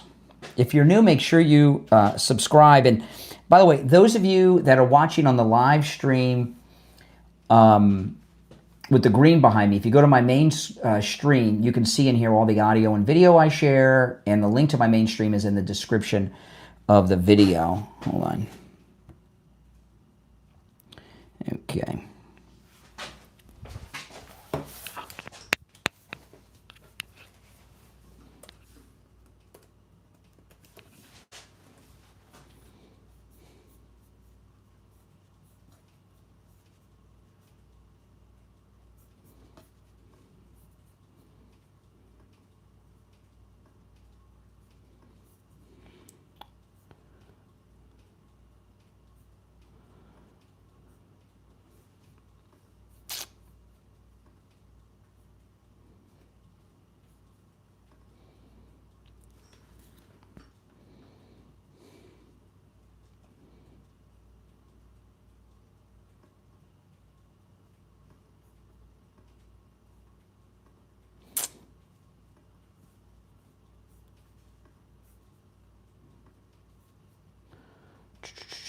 Hold on, guys. If you're on hold, stand by.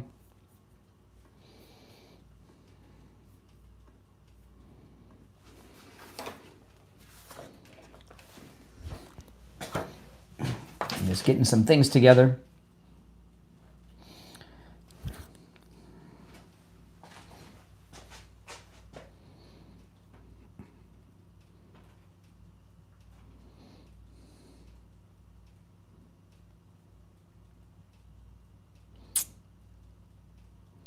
We'll be back shortly. Hold on.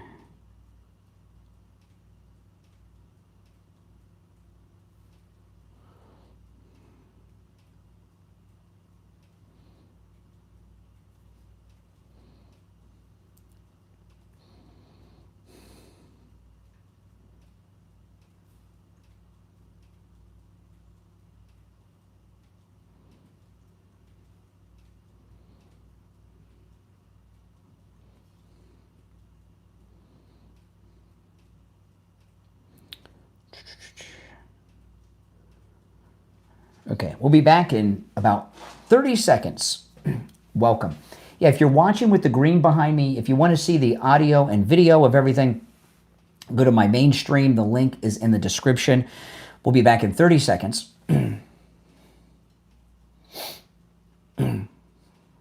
I'll take your calls. If you want to call in, the number is pinned in the live chat. It's toll free no matter where you are tuned in.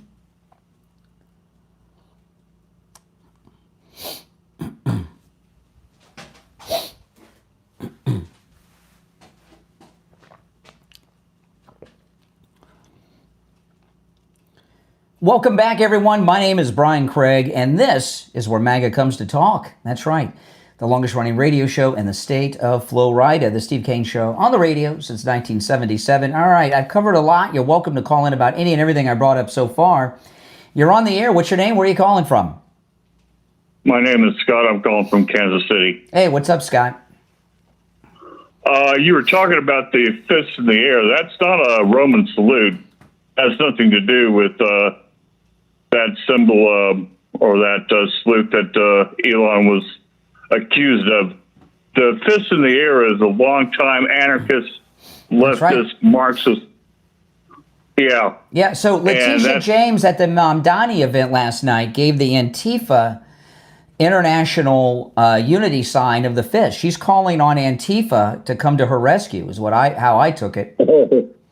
The invisible empire of Antifa that doesn't exist except in concept, except as Andy know, who got beat up by him. Exactly. If he was beat up by a non-existent entity. Yep, that's right. But no, they've been around for a long time. They wear the pennant, red and black pennant. That's from the Spanish Civil War. That's both communists and anarchists. Yes. They've been around for ages. Correct. They've been around since the Russian Revolution. Mm-hmm. When I went to UC Berkeley, they were known as Young Spartacus. They were around then, and they were spooky then too. Yeah, they are spooky. They're creepy. Sometimes they call me on the show. All right, appreciate the call. Take care. Now, Letitia James spoke at this Mamdani event in New York last night, and I wanted to play this for you guys. She is she's panicked. She is terrified of going to prison, not just because of what we know she's done. She knows everything she's done, right? She knows everything she's done, so she's thinking about all the things we don't know about yet. Listen to this. This is Letitia James at the Mamdani event where she gave the Antifa fist salute. Listen to her speech. I'll point out some things as we go along.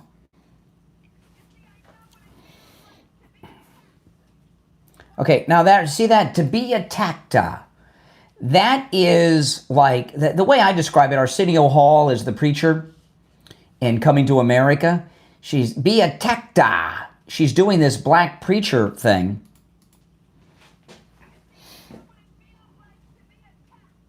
Attacked.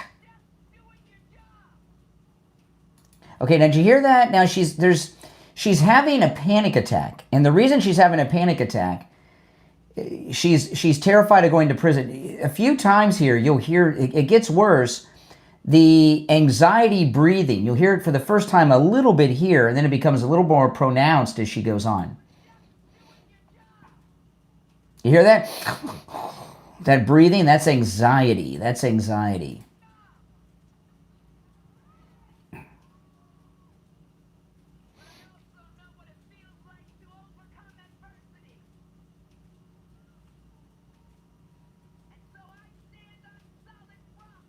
Hear that again? The Arsenio Hall black preacher thing. I stand here on solid rocka. See?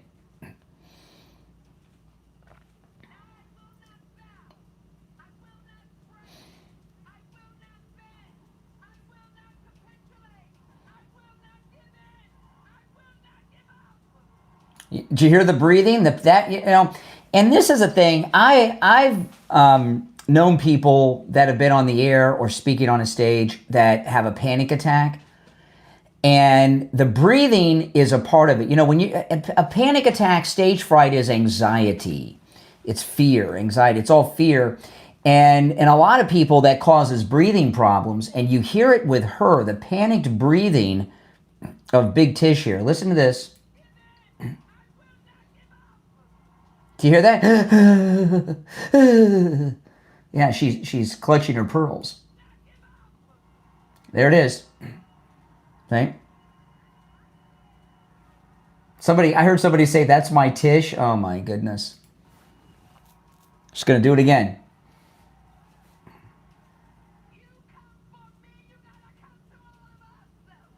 You got to come to all of us. There's that Arsenio Hall preacher thing again.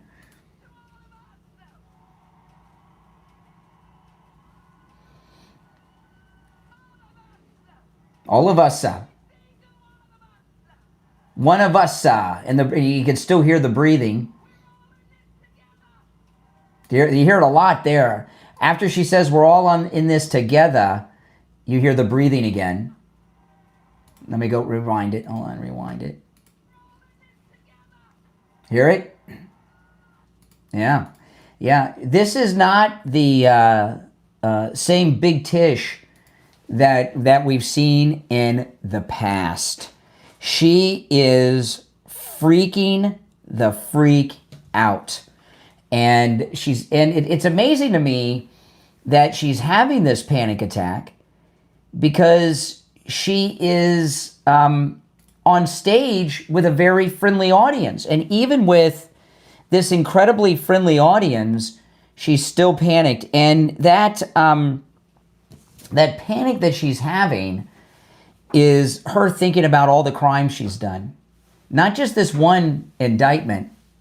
She's, the thing about these criminals, they think that every crime they've committed. They feel like the cat's out of the bag. And that's where she's lost her mind, is over all of that. And it could not happen to a nicer person. She is really a terrible person. She is not just a terrible person. What she did was so highly illegal to President Trump. She's the top cop in the state of New York. And she's probably afraid she's going to be removed from office because she's facing these federal charges and she doesn't know what to do about it. Now, I got to tell you, it is hurricane season. It is rainy season here in the state of Florida. And if you're on the east or west coast of Florida or anywhere in between, you want to call Tom Laporta at Laporta Roofing for all your roof needs. Tom Laporta at Laporta Roofing, he handles every type of structure, residential, commercial, and even municipal. And he can also handle the job of any size. So whether it's one single family home, one office building, or an HOA that has over 400 units, he can handle that as well, a job of any size. He also works with every type of roofing material there is as well. And he's a good MAGA guy. He'll never sell you a roof you do not need. If you need just a simple repair, he will do it. Give him a call. This number rings directly to his cell phone, so you can call or text Tom Laporta. His number is 954-604-4602. 954-604-4602. That's 954-604-4602. And online, LaportaRoofing.com. All right? Okay, if you're on hold, stand by. We'll get to the calls after the break. I've covered quite a bit, and I haven't even scratched the surface of my show prep yet. My name is Brian Craig. You are listening to Florida's longest-running radio show, The Steve Kane Show. Our number is toll-free 1-888-465-2631, 888-465-2631. If you're on hold, stand by. We'll take our break for the top and be right back. Okay, hold on, guys. Now, I want to remind everyone to let Mike Lindell know that you support our program by going to mypillow.com and using the promo code KANE at checkout, KANE. Mike Lindell has supported the expansion of the program, right? Both the extra hour of the morning show, the afternoon show, and my weekend program. And last month was his first month of advertising and supporting this expansion. And he was very happy with the results from you guys out there in the audience. So please go to mypillow.com and use our promo code KANE at checkout, KANE, and let Mike Lindell know that you support the expansion of the program. Okay, hold on.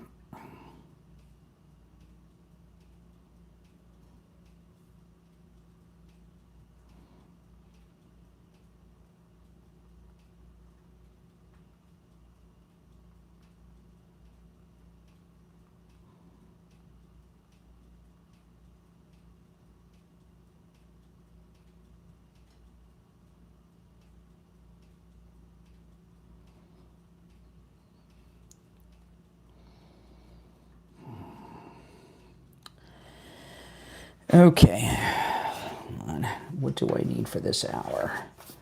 I'm getting my commercial copy ready for this hour.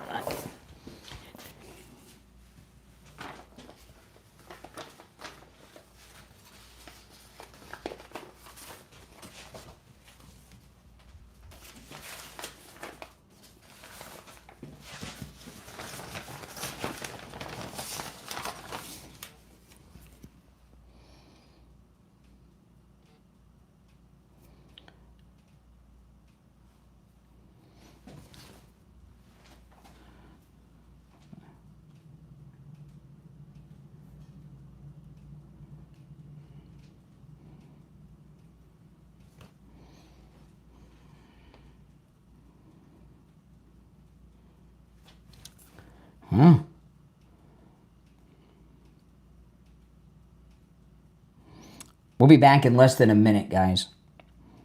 I'm just getting organized for the next hour. Okay. About 40 seconds, we'll be back. If you're on hold, stand by. I'll go to the phones when we get back. I've covered a lot, so you're welcome to call in about anything I have covered so far.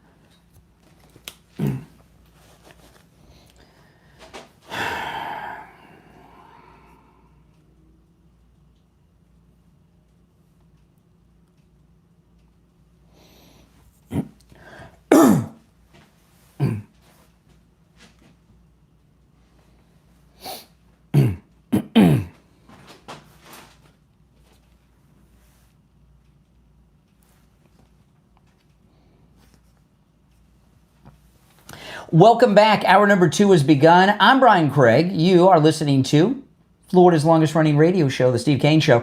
All right, if you're on hold, hang in there. I'm going to go to the calls. I've covered a lot so far on the show today. You're welcome to call in about anything and everything I brought up. I'll take 1 or 2 calls before I bring up some new stuff. You're on the air. What's your name? Where are you calling from? Good morning, Conservative Doug. Oh, hey, Doug. What's up? This right, man. This Letitia James, I can't stand this woman. She's screaming like she's not guilty. Does that make her not guilty because she could scream? And then she says, "You go for me, you go for everybody." Yeah, they're the ones who say no one's above the law, right? So yeah, anybody who does crime, we're going to go get you, man. This woman is and it's Mondani. Just going there. I'm surprised that the media likes to cover that guy too. Did you see the other day when he was walking around and somebody started yelling at him that he was an anti-Semite? Yeah. He ran into his car and drives away. They're finally starting to wake up, I think. But New Yorkers are nuts. If you guys do not listen to my podcast, you're missing out on a lot. I did a podcast. And you can, the Brian Craig Show podcast is on all podcast platforms. If you want to catch the video form of it, go, on my YouTube channel, Brian Craig Show.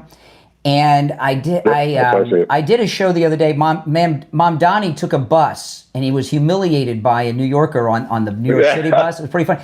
But I got a call. I take live calls on my podcast like I do here on the radio. And I got a call from a woman who is a canvasser for Mamdani in New York City, who's going door to door. Oh my goodness. She lost it with me. It was hilarious. You got to check it out. You got to check. If you miss that, guys, you miss out a lot. If you guys don't listen to my podcast, you're missing out on a lot of stuff. I missed that part. Usually I listen, but that one I missed somehow. Okay, I certainly. If you go on YouTube, it's the episode that has Mamdani on the bus, on the New York City bus in the. Yeah, I saw part of that somehow. Oh no, it's when I go to the part when I start taking calls. When the Zohan Mamdani canvasser called in, it did not go the way she thought it would. Yeah.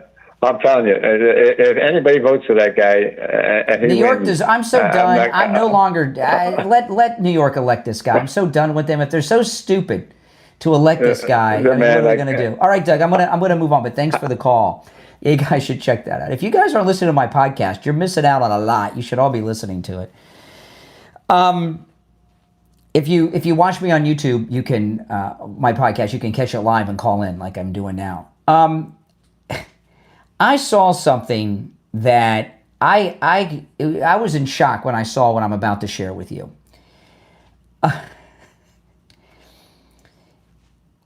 You've heard this thing. There are always white liberals out there that are willing to take a knee for BLM and all this. Remember when all the Democrats and liberals were taking knees in front of black people to ask them for forgiveness for things that none of us had anything to do with?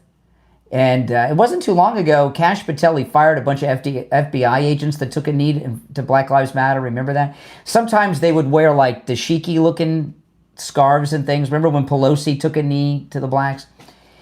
And there's always been white liberals apologizing for things that none of us had any part in. And I remember I saw a... This one's going to blow your mind that I'm going to share with you now. And let me see. Do I have time? I have time. Okay. Yeah, I'm taking all the breaks on time today, guys.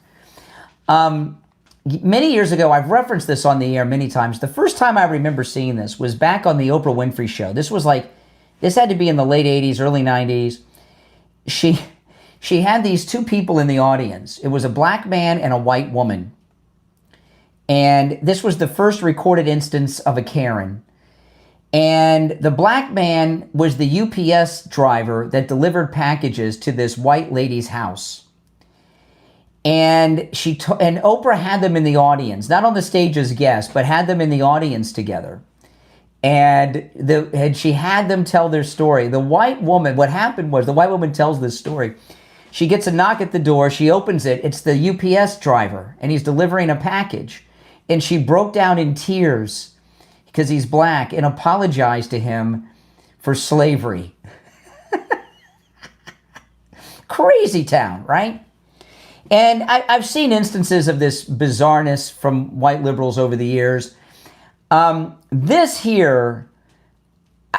blows my mind. There's a liberal black preacher in an Afrocentric church, and I want to play you this audio. He brings up a white woman and he puts shackles around her wrist and they talk about slavery. I kid you not. Okay, listen. So he's got the shackles in his hand and the white woman, and he's got all this, it's African stuff around his church. You know, it's so bizarre.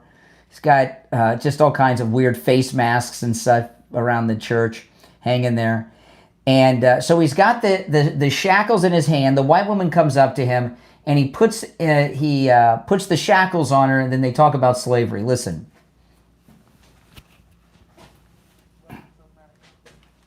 Okay, now she's a slave. Yeah, that noise you heard, he said, "Welcome to America." He's just put the shackles on her and locked them.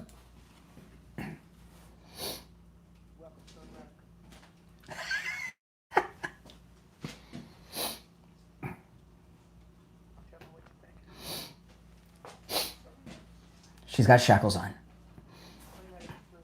Kleenexes.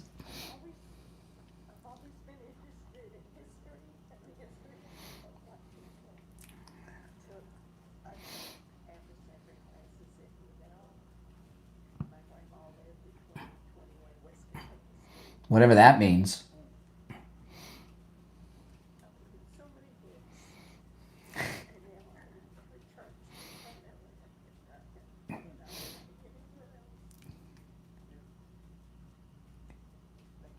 Now he took the shackles off.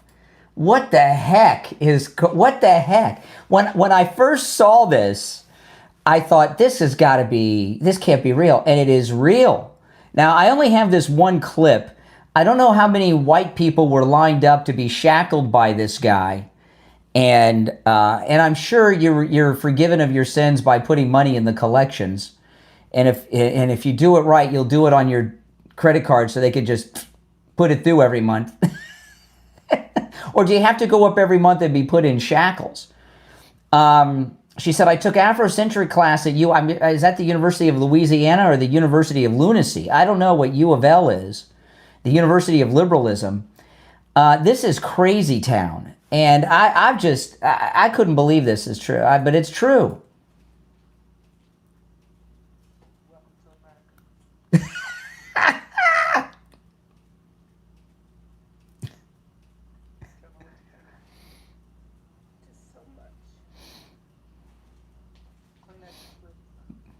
Oh my goodness.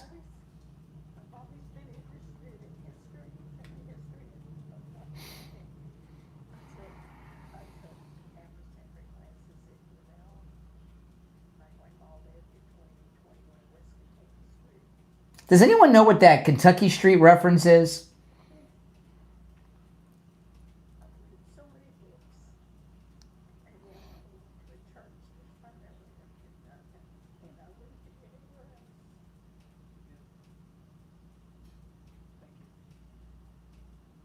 Oh my God. Yeah, there's other people in line because he's ready for the next person.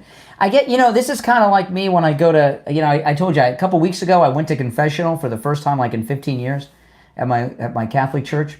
And sometimes when you go to confessional, you got to wait in line. I got to see if I can find more videos of this guy, of people lining up to get shackles put on. But that's the only one I see so far.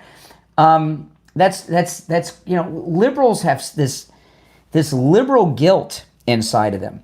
Now, I want to talk to you about Coastal Weight Loss Secret. I started Coastal Weight Loss Secret in January, the Monday after President Trump's inauguration. And you know what I did yesterday? It was a really something that I was waiting for a while to do. My wife's wanted me to do this for months. I went through my closet yesterday and I took out all of my clothes and I got rid of all the shirts that are too big for me yesterday. And I did. And so I didn't get them mixed up. I have all my shirts hanging in the closet. Every shirt that was too big for me, I just threw it on the floor. I had to make 2 trips to pick them up off the floor. I had so many shirts that didn't fit me anymore because I've lost all this weight. I've got a flat stomach. I've lost over 35 pounds. And it was great. And I took all of my pants out of the closet too. And probably over the weekend, I'm going to try on all the pants and get rid of all my pants that no longer fit me. It really is amazing. And it's all because of Coastal Weight Loss Secret. I lost all this weight without exercise, without starving myself, eating foods I would normally eat. I didn't take any shots, no pills, no nothing. Coastal Weight Loss Secret can help you no matter where you're located in the United States. We have listeners from all over the country that are losing weight and have lost a lot of weight, a ton of weight from Coastal Weight Loss Secret. Give them a call and schedule your no-charge consultation. My results are typical. You can lose 10 to 20% of your body weight in just 60 days. I lost 25 pounds in the first 3 weeks. Give them a call. 561-247-6300.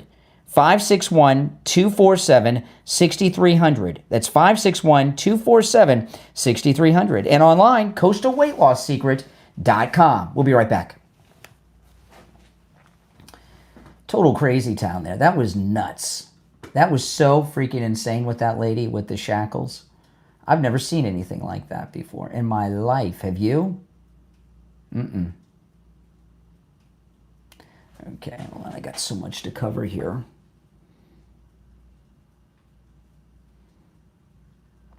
What am I going to do next? Okay.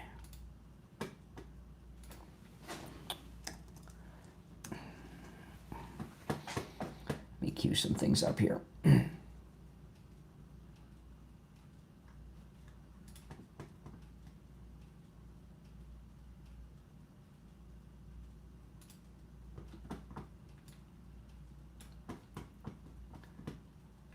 This thing here, though, with this lady is like the craziest thing I've ever seen.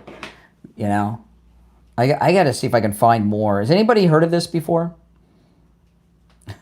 Yeah.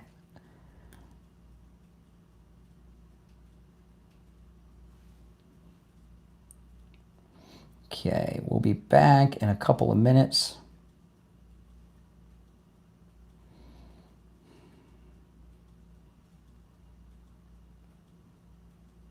If you're new, make sure you subscribe, guys, to the program. This is where MAGA comes to talk. If you're on hold, stand by. I'll go to the phones after the break.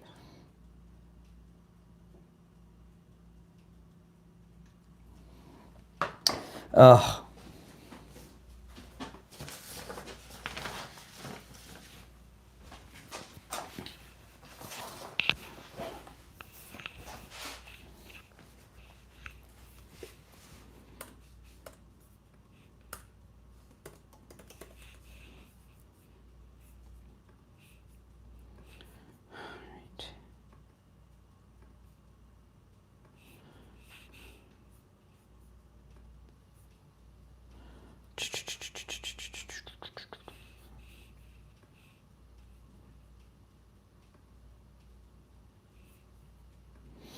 All right. If you're on hold, hang in there. Let's see. We'll be back in less than a minute. Less than a minute. I've never heard of anything like that. That just cracks me up. It's crazy. That's a Karen cat lady with the shackles. Never heard of anything like that before. 30 seconds, we'll be back.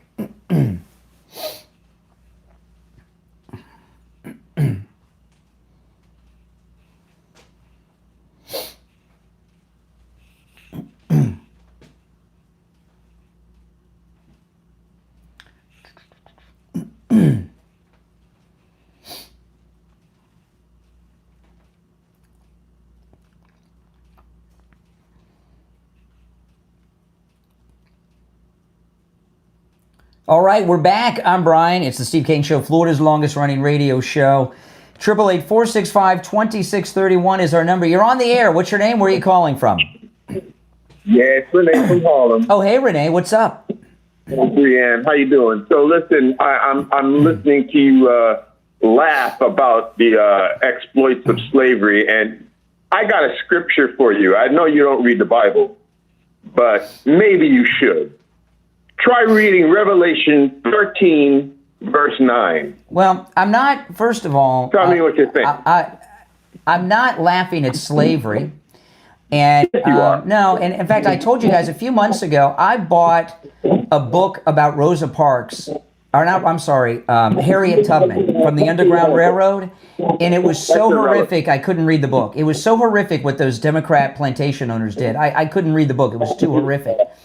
What I was laughing at was this idiot liberal white woman putting the shackles on in this Afrocentric fake church, trying to get forgiven for slavery. That's what I was laughing at, the absurdity of that. What made it fake? Well, it actually happened. The church is fake. This guy's a con man. What made what fake? The church is fake? Church is fake? The preacher's a con man. This minister's a con man. Yeah. The preacher's fake. He's a so con he's man. not a real preacher. He may be ordained. I don't know. You know, they used to have mail order things where you could get ordained. You can get ordained online, I'm sure, pretty quick. No, what I'm telling you is what he's doing. He has these white people, I'm sure, donating money to give their reparations. I mean, he's put shackles on a white woman and turned her into a slave. You're telling me that's not ridiculous? Come on, Renee. Come on. No, it's going to happen. That's the future. That's what's going to happen to you. White people in shackles? That's your fantasy? All right. Keep back. I don't want to take you out of your fantasy. You're on the air. What's your name? Where are you calling from? Hey, I'm Jay from Seattle. Thank you for taking my call, Mr. Craig. Jay, you've got to speak up. You got to speak up, Jay. You got to speak up so we can hear your... Hey, Jay. Your liberal nonsense. Mr. Craig, yes. I got one question for you. Oh, here we What go. do you think on the current Bitcoin crash? I don't. All right. Why? What do you think? Why should I think about it? I mean, why I don't know where it is, if it's crashed, nothing. But here's the thing, okay? I saw another story over the weekend. They found another Spanish ship that had like gold and silver on it that had been there for 500 years. Bitcoin is not like a real thing, right? It's something that's in the air. It's made up, so it doesn't surprise me. You put your money in that, and whatever happens, happens. You're on the air. What's your name? Where are you calling from? Hi, good morning, Brian. Chris from Pompano Beach. Hey, Chris. Great. Yeah, no, I mean, of course you're you're laughing at those morons, regarding the keeping racism alive and slavery alive, as Obama used to say. And the checkbook's open from the white people. And that's why they couldn't let it go. I mean, you're talking about all these firsts that, between Obama being president and everything else, and he doubled down on it. It's just they're out.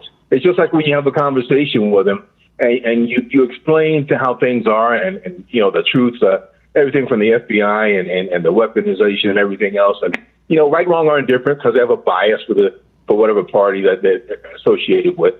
Now, I say that in the Democrat Party because there's more than just Democrats or people attach themselves to that party that want to tear the country down. And that's since 250 years, since our inception, they've been wanting America to fail. A lot of people don't realize that. So you have people like, like Ilhan Omar, whatever her name is, that want to destroy this country. And this guy running for New York City She said the other day she wants to bring Somalian values to America. What values are those? I mean, Somalia is an anarchy. Do they even have a functioning government? Who wants to bring those? And if the values are so good, what's she doing here? I love it when they have those truthful moments. You're right. I'm glad you brought that up. I mean, what the heck? So yeah, what's a Somalian value? Get out. That's the value. Get out of Somalia. You got me, but maybe those pirates have a thing or two to say about that. But they're ridiculous, and it is hilarious. And come on, people, grow up. And I don't know if any of these people in your audience have been around for, they've been alive 200 years ago. But no. Then slavery has nothing to do with you or I. And but this fake preacher, though, he's got a good racket going from white people. With the shackles. Very good. It's just so profitable. It is. And, I blame the race pimps like Jesse Jackson and everybody else that made a ton of money. Absolutely. Off of this. Well, listen, it's good to hear from you. I agree with everything you said. You're right on the money. Thanks for the call. You're on the air. What's your name? Where are you calling from? Hey, how's it going? My name's Tom. Calling from Florida. Where in Florida? Tampa area. Tampa area. That's kind of vague. Where near Tampa? Ybor, specifically. Ybor? I've never heard of Ybor. Ybor? That's how do you how do you spell that? Ybor. Ybor? I've never heard of that's in Florida? In Tampa, it's the area in Tampa. Oh my goodness. It sounds like the sticks. Yeah, I'm looking at the town. That's a hick town. Population 4,341. Not really a hick town, more like a wing of Tampa, like a downtown area. Oh, okay. Anyway, what's on your mind? I watch your show some mornings, and I'm just curious how you remain to vote for Donald Trump despite it seeming that his views are constantly changing. His views are changing? For example, if you want to talk, we could talk about various subjects. Specifically, if you want to talk about, I'm most interested in foreign relations right now. The way he's just completely. Well, that's great. He just ended his eighth. He just ended his 8th war, and he's about to end the 9th one with Russia and Ukraine. That's next on the list. God, I hope he actually does it. What I'm concerned about is that it's just totally giving Israel exactly what they want. Well, that's because you're in Ybor City where life is slow and you don't know what's going on. Did you watch the president's speech yesterday in Israel? No, but the two. Oh, okay. So you don't know what's going on. In that speech yesterday in Israel, President Trump said at least twice that Israel and Netanyahu didn't want this deal. Israel did not want this peace deal. They wanted to wipe out Gaza, take it over completely, and make it part of Israel again. They did not want and this. they continue to do that through the night. No, it's over. No, they signed bombed the last night. No, it's over. The war is over. The war is over. President Trump will be leading the Peace Council. And I'm sorry, it's over. It's the war's over. Israel did not get what they wanted. And you anti-Semites are going to have to find a new thing to grab onto. All right, appreciate the call. Now, I vowed, they're so desperate. They're so desperate. You're going to have to find something new. Candace Owens must be in a panic. She really must, because what is she going to do now? I vowed to take all of our breaks on time since the bottom of the hour in the first hour, and we're coming up on a break. If you're on hold, hang in there.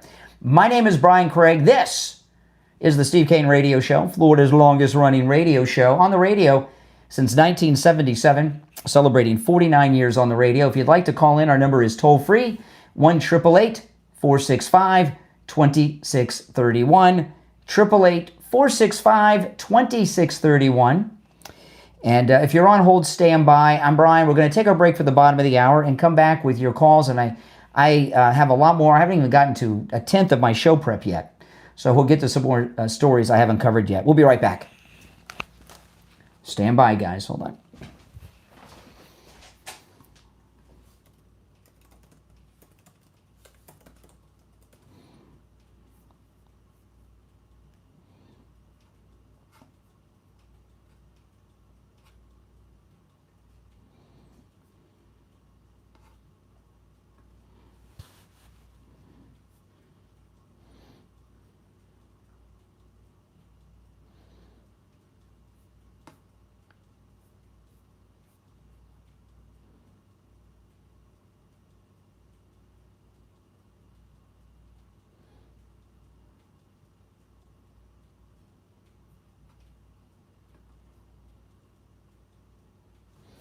Oh, and by the way, Israel did not bomb.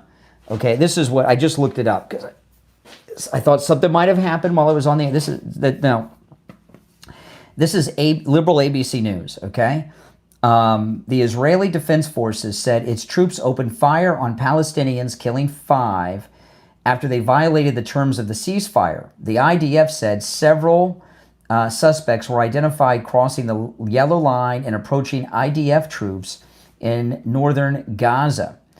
They were approaching the troops after multiple attempts to distance them. They refused to comply, prompting the troops to open fire because they were being threatened. So that's it. They did not bomb Gaza.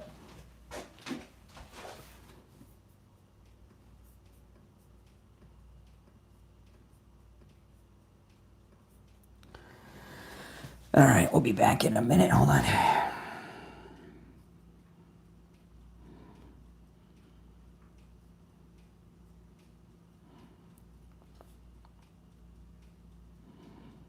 We'll be back in 90 seconds, guys. If you're on hold, stand by. I'll clarify that on the air when we get back. And then I got a lot more to cover, too. Oh, yeah, I got that. Okay. So that.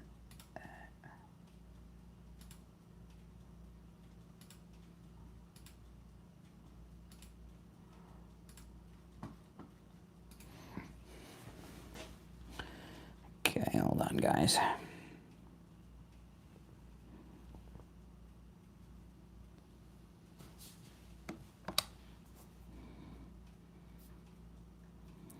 Okay, 45 seconds, we'll be back.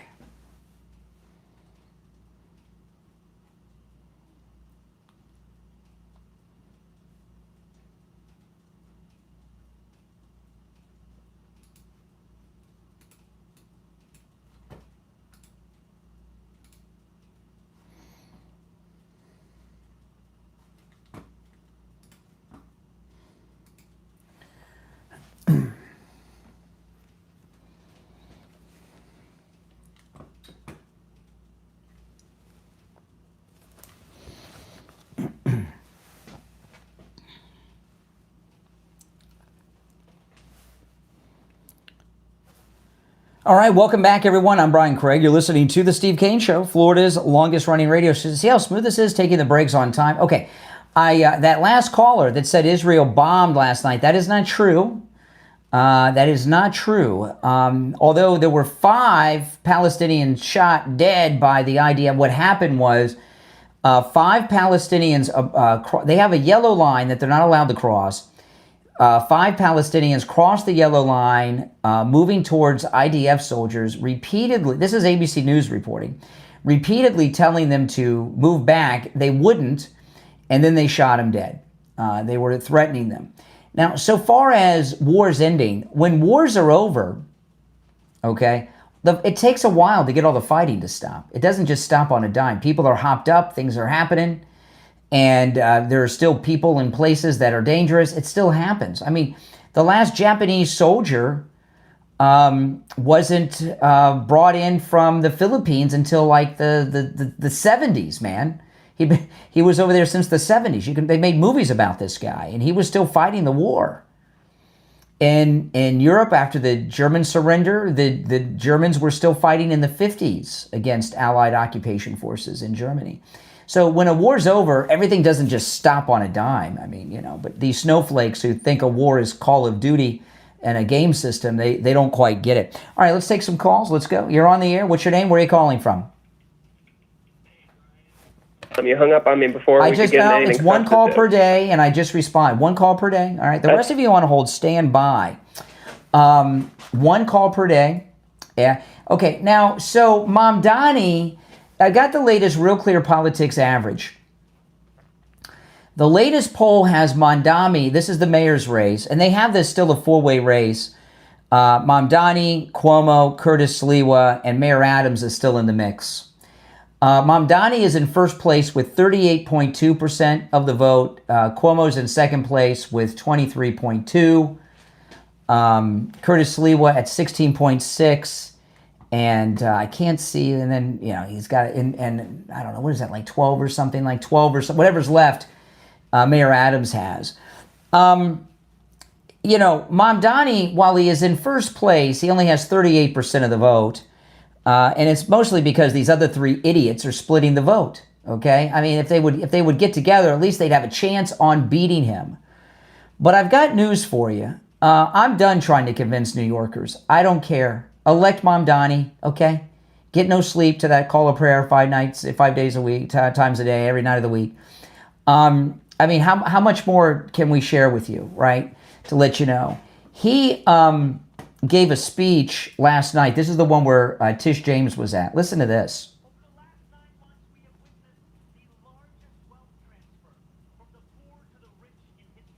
What the heck is he talking about? President Trump gave the largest tax cut to low-income people that they, you know, the big beautiful bill that no tax on tips, people, huge tax deduction for those on Social Security, and no tax on overtime. Those are groups of people that never get tax cuts. Whenever taxes are cut, they change the brackets, right? These lower income workers, the tip workers, do not pay income tax. They only pay payroll tax. Payroll tax is a tax you're paying for yourself, your Social Security and Medicare when you're old. Income tax, they don't pay. So that when they change the tax rates, they never get a break. Trump gave the largest tax cut to low-income people that this country's ever seen in the big, beautiful bill.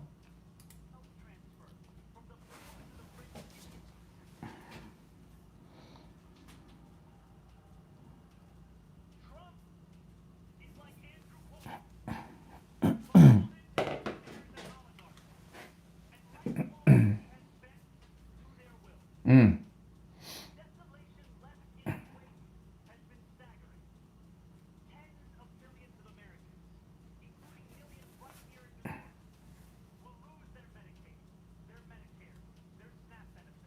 Yeah, because they're illegal aliens and they're illegally getting all these benefits that they're illegally getting. You know, but again, they've changed the definition of Americans. Anyone from the Americas is now an American, right?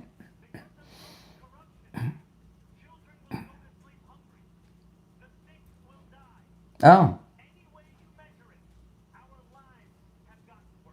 Not his. He's a millionaire many times over. His wife is richer than him. And he lives in government-subsidized, rent-controlled housing. How's his life gotten worse? Now he's famous and everything else?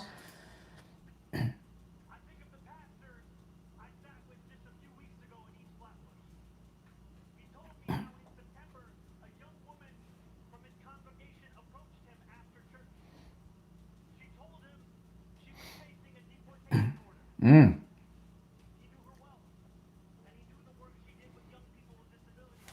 Oh.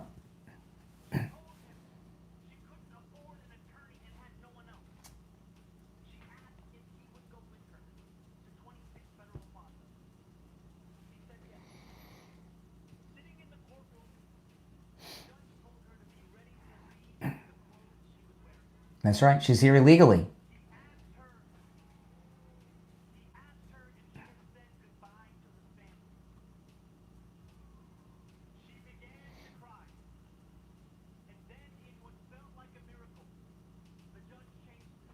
Ugh.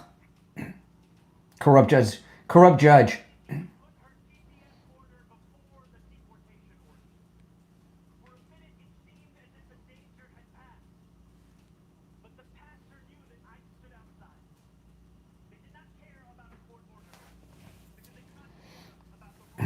Oh, yes.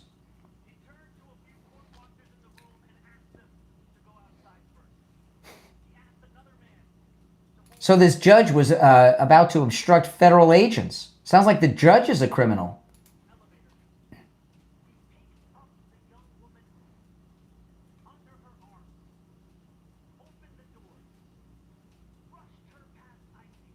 Okay, so now let me rewind this. This is an interesting story. And if we have any... New York, you deserve it. Vote for this jerk, okay? He's telling us a story that he knows very well. He knows everyone involved, including the judge. Judges have been arrested for doing this. This judge helped a federal fugitive escape the federal agents. That's a crime. You know, is Tom Homan, bring him in. Bring in Mamdani. He's got evidence of a criminal judge that's committing federal crimes, helping federal fugitives escape. We got to get to the bottom of this. Kash Patel, can you go question Mamdani and find out who this judge is that's helping people escape that are wanted federal fugitives?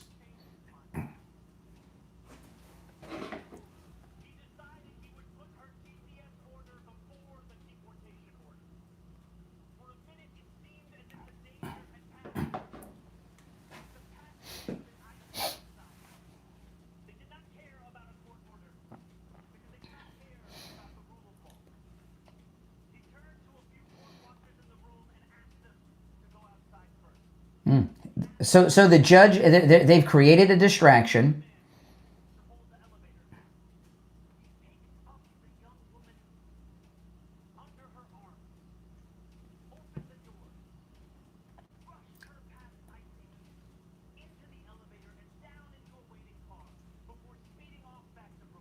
Wow, this is the preacher. So this is a getaway car. We got to find out who this criminal preacher is that has getaway cars set up and everything else.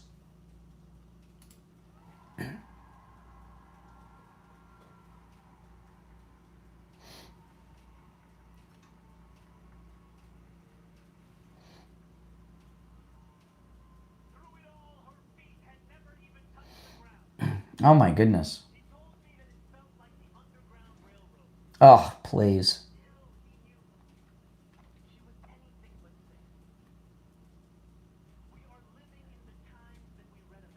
Okay. Now, let me finish. What are the times? I got to find out. What are the times we read about? Let's find out what he's reading.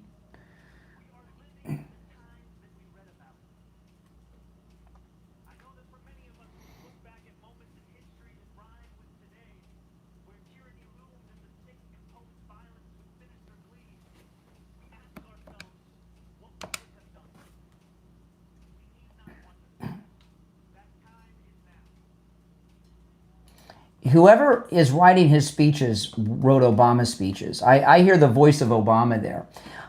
You know, this Underground Railroad that he's talking about. The opposite is true. Don't you, back in the days of the Underground Railroad, don't you think that the Democrat-owned slaves, when they were trying to escape, would have loved to have been snatched up and sent back to their home country? And they would be stopped. And what happened? They were sent back to their Democrat plantations. Well, what Mamdani is talking about here, he doesn't care about anybody but himself. He's got another agenda, which is obvious. But what the Democrats are doing, it's much like the fugitive slave laws that he's referencing. The Democrats don't want to lose their slaves. How often do they say, well, who's going to clean your toilets? Who's going to pick the apples? Who's going to work on the farms? Who's going to watch your kids? Right? They keep talking about all these jobs that illegals are doing. And what they're really saying is, we don't want to lose our slaves. You're on the air. What's your name? Where are you calling from? Hello? What's your name? Where are you calling from? Hey, good morning, Brian. IB. Hey, IB. What's up? You know, like in the movie Merlin, where there's the witch making the potion, always giving the potion to the king or whatever. Oh, yeah. Excalibur. Yes, you're talking about like Camelot, Excalibur and stuff, yeah. Yeah, his potion is his tongue. And all that is a diversion to get inside people's emotion and into their brain to get them riled up about something, because it has nothing to do with the actual problems that are going on in everyone's daily lives, like not getting their neck cut off in the subway, or maybe they can't afford a loaf of bread. I wonder if this story Mamdani told is true about the preacher and the judge helping the woman escape federal agents, or did he just make that up? That's where he's sucking them in with his tongue. His tongue is like the serpent's tongue, wanting you to bite the apple. And those people are supposedly mesmerized with all the clapping and so forth. But then they're forgetting what's going on in daily life.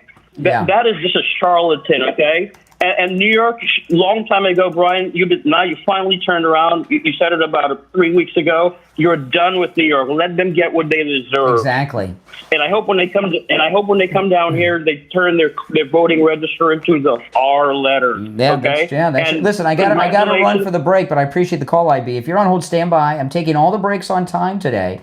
I want to talk about Life Imaging FLA. Have peace of mind with life-saving early detection. Life Imaging FLA have 3 locations. They have a location in Miami, a location in Broward. I went to the Broward location for my scan, and one in Palm Beach.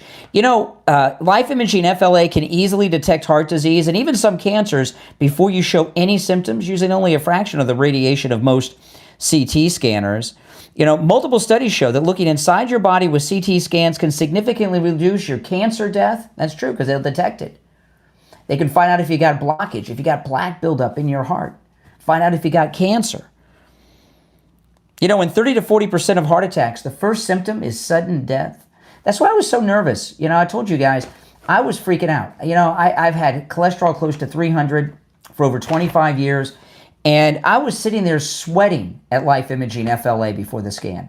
They were explaining everything to me. I didn't even hear it, because I was assuming that I was going to have 30 to 40% blockage and plaque buildup, and that I was going to maybe go from there to the emergency room. But I thought by now I would have had stents put in or even open heart bypass surgery, because every doctor I've had has told me for 25 years, Brian, you're going to have a heart attack. You're going to have a heart attack, and you're going to die from a heart attack because your cholesterol's so high. And it's been high. And I found out with Life Imaging FLA that I have 0 plaque buildup and 0 blockage. I have the heart of a 25-year-old. Isn't that amazing? It is in the peace of mind. It's so amazing. I feel just like a new person, because each and every day for many years I've assumed I was going to have a heart attack in my 50s. Now I'm in my 50s. And I just assumed I was going to be dead one day of a heart attack, and any day. Sometimes I'd be doing some work around the house. I'd get tired. I'm like, I better take a break. I'm going to have a heart attack. I just assumed that. And when Life Imaging FLA told me that I have no plaque and no blockage, that I have the heart of a 25-year-old, I just felt so good. Get peace of mind. But a lot of times people go in there and they find out that they've got blockage, they've got plaque, and it saves their life. That happens every day. So call Life Imaging FLA for your free heart scan with just a few minimum requirements. It's valued at $699. From your cell phone, pick up your cell phone and call pound 250 and say free heart scan. That's pound 250 and just say free heart scan. You'll be connected in seconds. Again, that's pound 250 and say free heart scan. We'll be right back.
All right, I got to get some things queued up. Okay, I'm going to share that. Okay.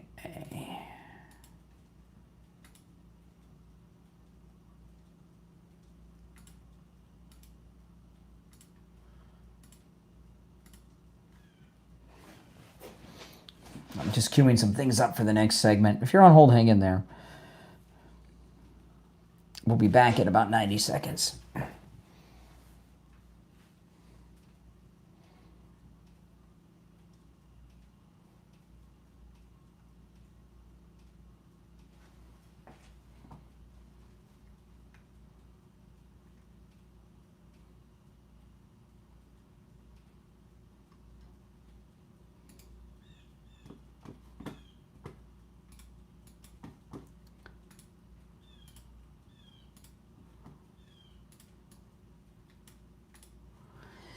Okay, we'll be back in about a minute.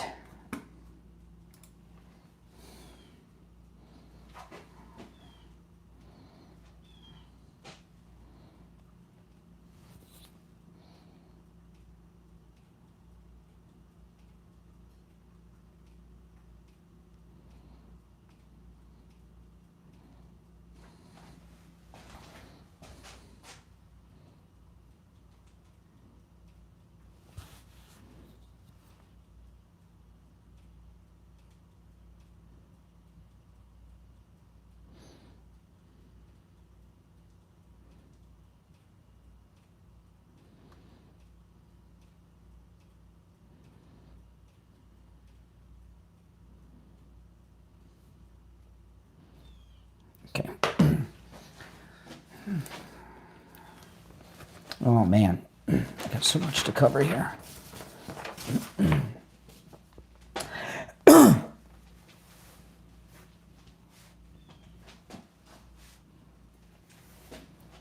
All right, welcome back, everyone. Taking the breaks on time has worked out pretty good. The show's been much smoother and a little easier for me taking the breaks on time. Welcome back. I'm Brian Craig. You're listening to Florida's longest-running radio show, The Steve Kane Show, on the radio since 1977, celebrating 49 years on the radio. Okay, so Mom Donnie, he took a New York City bus, and there's a woman on the bus, and he's sitting behind this woman, and there's a guy, I'm assuming I'm not sure, was this the New York Times? Was some reporter, and they're asking this woman what she thinks about Mamdani's plan to have free buses in New York City, and if it's a good idea. Now keep in mind, Mamdani is sitting behind this woman, and then he responds to what she says, and here we go, listen.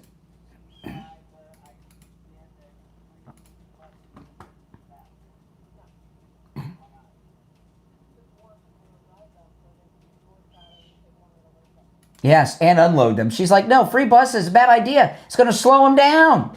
They're going to be filled. They're going to be stopping more. Oh, my goodness. So Mamdani's sitting behind her, and he's going to respond. Listen.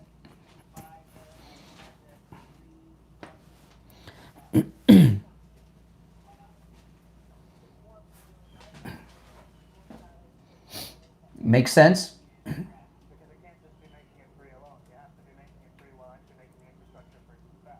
What does that mean?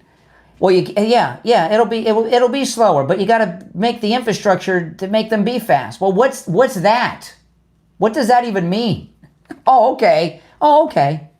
That makes sense. What does he even know what he means? He just says crap.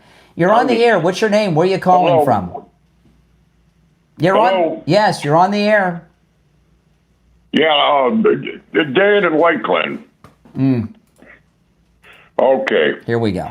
Hey, I tell you, it really pains me to hear about this creep in New York, Baghdadi, and it pains me even worse to hear this that Sliwa. And I know you don't like him because he beats his chest and he doesn't really. He's no. not. I guess you said excuse me. No, I grew up following him. Right. I remember when they made the TV movie about him and stuff, and he did good stuff years ago. But now he's screwing everything up. Now he's just a weirdo narcissist who's helping Mamdani win. And he's never confronted this guy about 911. I get it, correct. That I would say from what you said, I think you said that time and time, Sliwa don't have the courage to confront the guy. On 9/11. Well, I don't know. Maybe he does. I mean, at least if Curtis Sliwa wanted to help New York, he would ask Mamdani to condemn 9/11, then he would drop out of the race and endorse Governor Cuomo.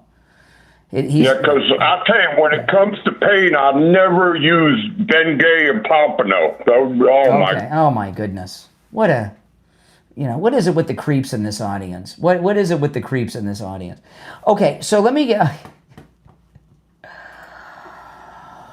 I should have known with the voice. Why are all the creeps that call me men? I ask this a lot. I just wish that I could have one creep that was a woman. It's always gay men. Since I started doing this, I've just had gay men calling me just creepy all the time. I don't get it. Okay, so the liberals, I don't know why I'm so popular with the gay guys. It's always been that way. The liberals have this new talking point. I've even gotten some of the calls on the air myself that Antifa doesn't exist, right? This is their thing. Antifa doesn't exist. Well, they're setting up in Portland. This was yesterday afternoon. Nick Sorter, he's the guy that got arrested by the Antifa police of Portland. He caught them on his cell. This guy, he's very well known now. He is taking his life in his hands. He's out there. He catches Antifa preparing for the night. The sun is still out. Listen to this.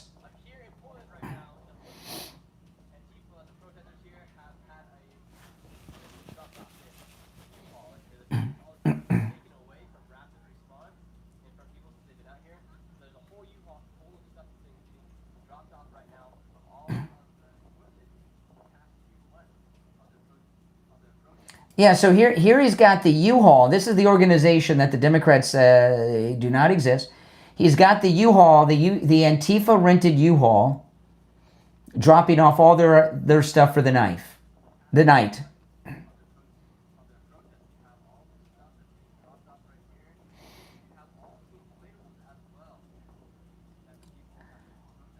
You know, the inflatables, and you can see them trying them on. They have those costumes. They look like they work at Disney World. They're wearing the inflatable costumes they've been wearing.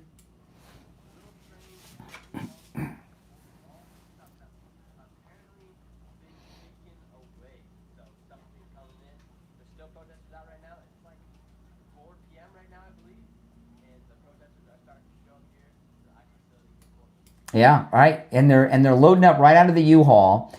And here's a local person that was interviewed by Nick Sorter. He's a regular guy in Portland, and he's talking about the impact that Antifa rioting's having on them.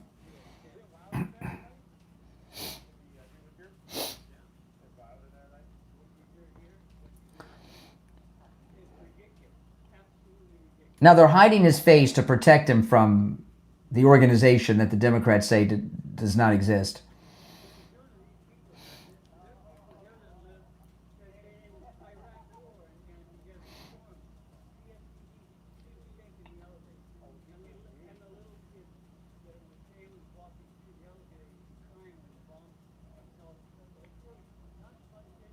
Yeah, I mean, so the local, so not everybody in Portland is Antifa. They're being terrorized by Antifa. Now, I want to talk about Dr. Appleton and his laser away pain treatment, which is amazing. You know, the robotic laser, you've heard me talk about Dr. Appleton for years, of how it rids you of pain. He's rid me of pain 7 times. It's absolutely amazing. But I was talking earlier about, if you're on hold, stand by. We'll get to some calls in a bit. I was talking earlier about somebody in my family that lives out of town that did not take my advice, and they had back surgery for back pain. And I heard from them for the first time post-recovery from the surgery. They're still in pain, and I mean a lot of pain. And they're talking about going back to the same doctor. And I try to get them to come down. You know, we have listeners that travel from far away in other states, other parts of the country, other counties, other parts of Florida, all over the United States to come see Dr. Appleton and take advantage of his laser away pain treatment because it works so well. They didn't take my advice. You know how family are, you know how they, are sometimes. And, he's talking about going back for another surgery to the same quack doctor. And if the first surgery gave you more pain, why are you going back? If you've been told, now again, I want to highlight that I am not a doctor. I do not give medical advice. You're going to go see Dr. Appleton. He's a doctor, okay? His consultation is free. So if you have a surgery scheduled, or maybe you've already had one of these pointless botched surgeries, right? Go see Dr. Appleton. Take advantage of that no-charge consultation and find out what the robotic laser can do for you. If you have x-rays or scans, bring them with you. The consultation's free. You got nothing to lose. And I tell this a lot because I think a lot of you have this experience. I've known so many guys in my life that have had surgeries on their back, on their knees, on their shoulders, and other things for pain. I've never had a guy tell me that they're pain-free now. They always tell me they're still in pain, sometimes more pain, and they got another surgery or 2 more surgeries scheduled. That's crazy. Go see Dr. Appleton. Appointments are not necessary. Walk-ins are welcome, and the consultation is free. 954-973-0710.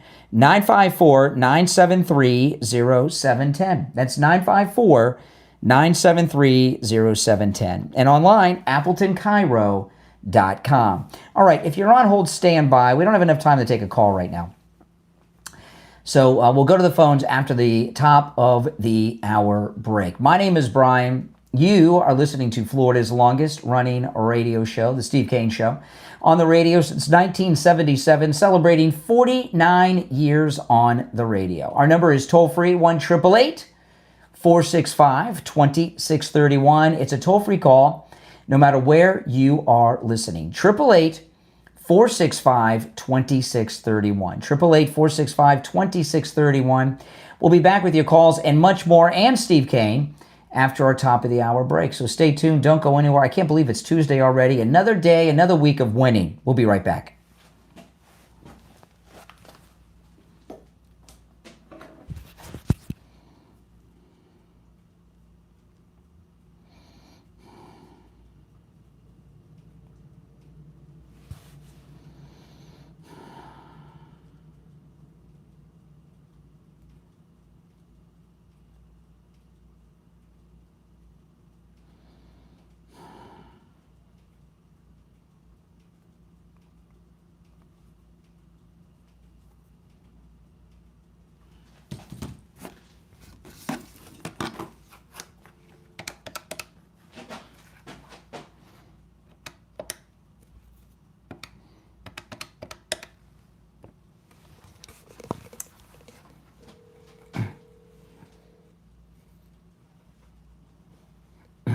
Hey. All right.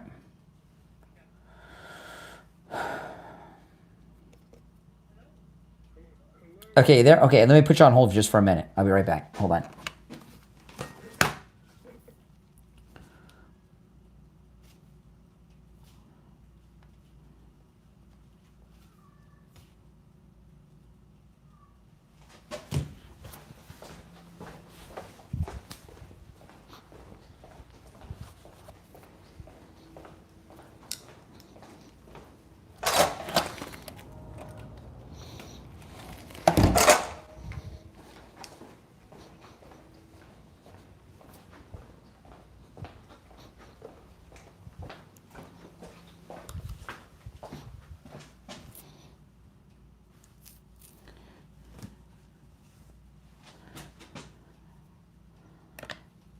All right, Steve, you there? I'm here. All right, we got about 90 seconds. We'll be back.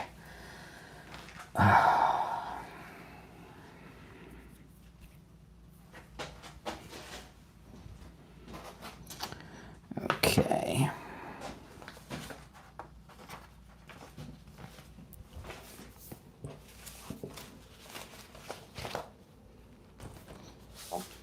Give it what it was. Yeah, hold on. Done?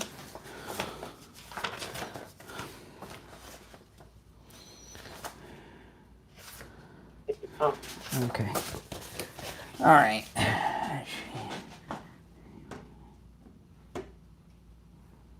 Okay. We got less than a minute. Okay. Oh, man.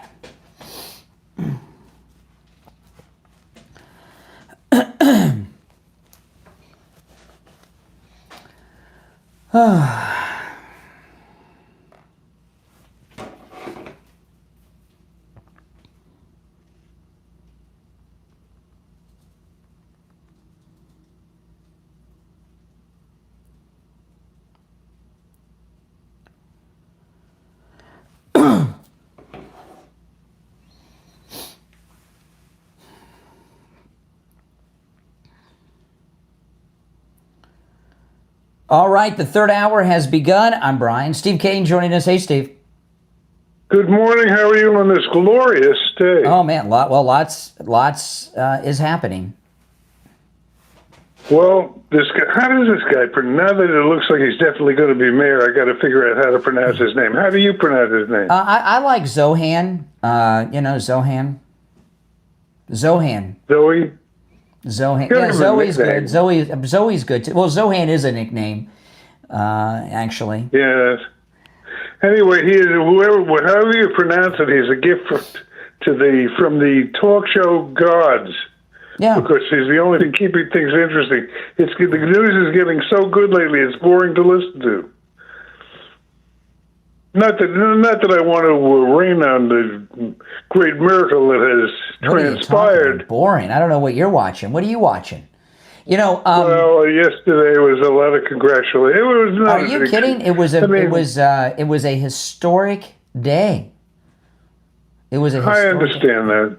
No, Steve, I understand no. that. Okay, there was yesterday. Did you watch the president in Egypt? I watched him all over the place. Oh, well, we got his plan to end the war with Russia and Ukraine. And no one in the media picked up on it. And it's... including me, I guess. Yeah, I know. I shared it earlier, but I'll share it again. These world leaders, many of them Muslim, Arab leaders, they did something I'd never seen before. Trump was about 4 hours late getting there. They all waited for him. And then they did something I've never seen happen before. Each one of the world leaders waited in line for hours to take a one-on-one photograph with the president, right? The selfie picture. And it was like an autograph line of world leaders. I've never seen that. That's never happened before with a president, ever, ever, ever. And then they had to wait around hours after that for the group picture. And then I understand that Trump had a good day. It just wasn't. I'm used to the old school where bad news is good news. You know? Well, that's old school. But with all of that, right there, we saw what his peace plan is for Russia. It was amazing. Okay, hold on. Let me answer all these lines. Because this was the big takeaway, okay? Are you with me, Steve? I'm with you. Okay. The war with, when President Trump came into office in this second term, there were 9 wars going on in the world. He's ended 8. There's one left, Russia and Ukraine. And the Russia and Ukraine has stayed in war, not just because both of those guys are crazy, because they are, but because China has been backing Russia. China has been buying the oil from Russia, and that's been keeping their economy going. And yesterday we saw what's going to happen. All the OPEC leaders, except Venezuela, all the OPEC leaders are in Trump's back pocket. They love him. You could see it yesterday. He's going to go to China, say, stop buying Russian oil. I'm going to get you a good deal from OPEC.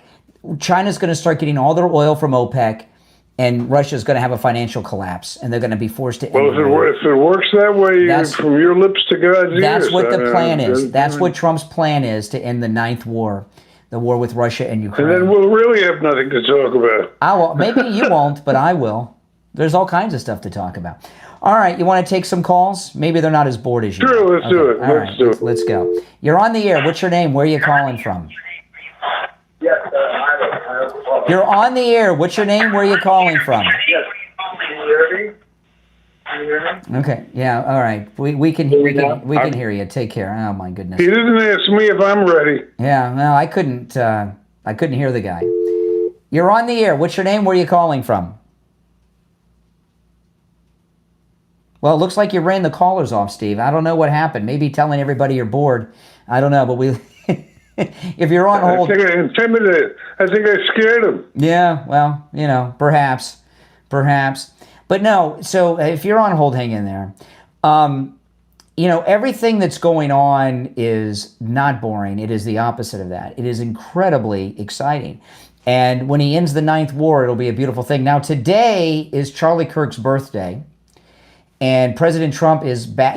He got back to the White House at 2:45 a.m. And today he's giving the Medal of Freedom to Charlie Kirk through Charlie Kirk's widow at the White House for another big event. This is well winning. Deserved. Yeah. I know. And these liberals. So what's the last year? Have you heard an update in Chicago? Where were they having trouble over the weekend? Where they called out the National Guard and the judge said no? That Chicago and the latest you're talking about Portland. No, Trump found a workaround. In fact, did you hear what Pete Hegseth's doing with the soldiers in Chicago? No, I don't think goodness. So. Well, there's a lot of TV coverage of the soldiers in Chicago, right? And Pete Hegseth was watching, and he noticed something about the soldiers. Some of them are overweight. So he gave an order to relieve the fat soldiers from duty and replace them with soldiers that are up to physical standards of the Army. I couldn't believe it. They're out. Wow. Isn't that something? I guess they're off to the fat farm. I don't know. Well, peer pressure. No, but it's called, Secretary of War gave an order. I mean, that was insane. I couldn't believe when I read that today. That was crazy. But President Trump, he gave an order to Pete Hegseth over the weekend to pay the soldiers. And the left are freaking out over this because, the left, who are keeping the government shut down, believe that if they have another No King's Day event coming up this weekend or next weekend, whatever it is, one of the next weekends, they have another No Kings event that the liberals are putting together. And they're putting pressure on the Democrats in Congress to keep. When is that supposed to be, by the way? Either this weekend or the weekend after, I don't remember. But they're trying to get the Democrats in Congress to keep the government shut down until after that event, so they have something to rally behind. Oh boy! And the Democrats think that if the American people feel pain, they'll turn on Trump, right? If you notice, everything that they've done since Trump came down the escalator is to try to turn people against Trump. It never works. It only makes him more strong. So last week, the WIC funding got cut with the Schumer shutdown. So President Trump took the tariff money and he paid for it. So the low-income mothers can still feed their babies with the WIC baby formula, courtesy of the tariffs. Right. So then over the weekend, since the government's still shut down, the soldiers are supposed to get paid tomorrow. And President Trump ordered Pete Hegseth to use the Pentagon money and pay them. And the Democrats are saying, well, that's illegal. He can't do it. Well, I can't wait to see these Democrats go to court. I hope they do it. They're so twisted with their Trump derangement syndrome. They may just do it. But I'm hoping they go to court today and tomorrow and try to get President Trump to get a court order not to pay the troops, and get some Biden-Obama judge to issue a ruling that Trump can't pay the troops. I hope they do that, because that's what they're threatening to do. I love it. I mean, they can't stop Trump no matter what. They can't stop the guy, and they're using these corrupt judges to try to do things. If they go to a court and get a Democrat judge to say Trump can't pay the troops, that would be too. Oh, he'll still do it. They're saying that God's gift to all of us, the voters, is was personally sent by God to destroy the Democratic Party. And it's pretty much done. He's done a great job. There's not much of it left. Yeah. There's not much of it left. I want to take a moment to talk about Coastal Weight Loss Secret. Yesterday I did. My wife's been on me to do this for a while, and I've been putting it off. And I did this yesterday afternoon. I went through my closet and I took out all the shirts that no longer fit me and got rid of them. It was I couldn't believe how many shirts. I said, well, okay. I took all the shirts out of my closet and went through them one by one with my wife. I'm a bit of a pack. I wear clothes until they wear out and have holes in them. I'm not into clothes or shoes. I'm just not, And so I took out all the shirts from my closet and laid them out on the bed and went through them one by one with my wife. And if it didn't fit anymore, I threw it on the floor because I lost all this weight. And I thought I'd have a couple. I had a pile of shirts. It was a huge pile. I couldn't believe it. I had to take 2 trips to the garbage. I did not donate them, but I threw them in the garbage. But I had to take 2 trips of my arms filled with shirts that don't fit me anymore because I lost all this weight thanks to Coastal Weight Loss Secret. And over the weekend, I'm going to do the same thing with all of my pants. I can't wait to do it. I'm going to try on all my pants, and whatever doesn't fit me is going in the garbage thanks to Coastal Weight Loss Secret. And I couldn't believe how many of my clothes. Yeah, I didn't. What's the opposite of you outgrow? What if I didn't outgrow the clothes. I'm smaller now. So I don't know. What's the opposite of outgrew your clothes? I don't know. Do you know, Steve? Mm-hmm. I don't know. No, I don't know. It's a new. I've never had this experience before.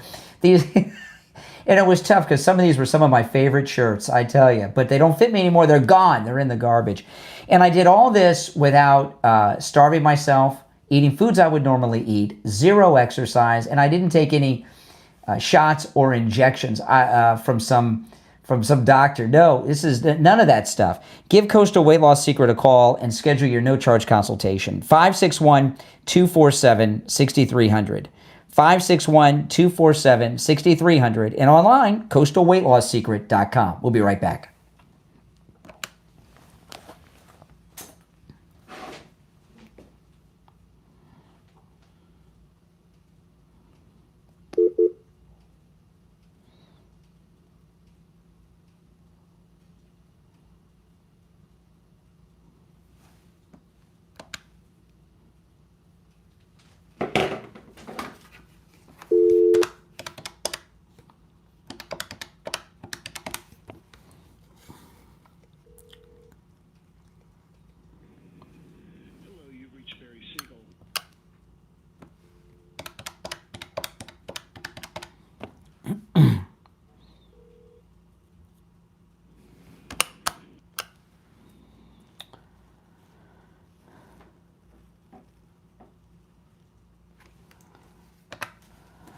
All right, we are back. I'm Brian. You back with us, Steve?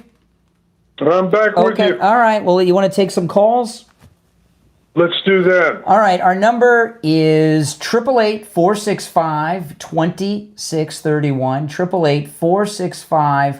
888-465-2631. All right, let's go. You're on the air. What's your name? Where are you calling from? Yeah, good morning. This is Joanne from Tamarack. Hey, Joanne. I've got a couple of quick things. Number one, do you know what the percentage of slave owners was in 1860? I do not. Whoa. Okay, it was 1.4% of white people owned slaves, which meant that 98.6% did not. So when they bring up reparations, I don't know how they blame every white person in existence. Yeah. Okay, that's okay. That's just a All right. little quick thing. That makes some but sense. I'm wondering. Hello. Yeah. Wait yeah. 1 second. I am wondering if the Senate can take a vote on opening the government and have it be a secret vote. That way, in case there's a couple of Democrats that are afraid to vote, and have everybody know, if they could do that. Okay, we'll look into that. Hold on, Steve. I'm going to put you on hold. I'm going to put you on hold for a second and do something totally nuts that I should not be doing live on the air, but I got to do it. Okay, hold on. Okay, hold on. We're live, so every once in a while we got to prove to you guys that we are live and do crazy things that we shouldn't do. Hold on. Let me get this going here. All right, hold on. I'm trying to get a hold of Attorney Barry Siegel. Hey there, Barry. Hold on 1 second. All right. Okay. All right, Steve. I'm going to conference in Attorney Barry Siegel with us, so let's go. Attorney Barry Siegel from the Siegel Law Group. Good morning.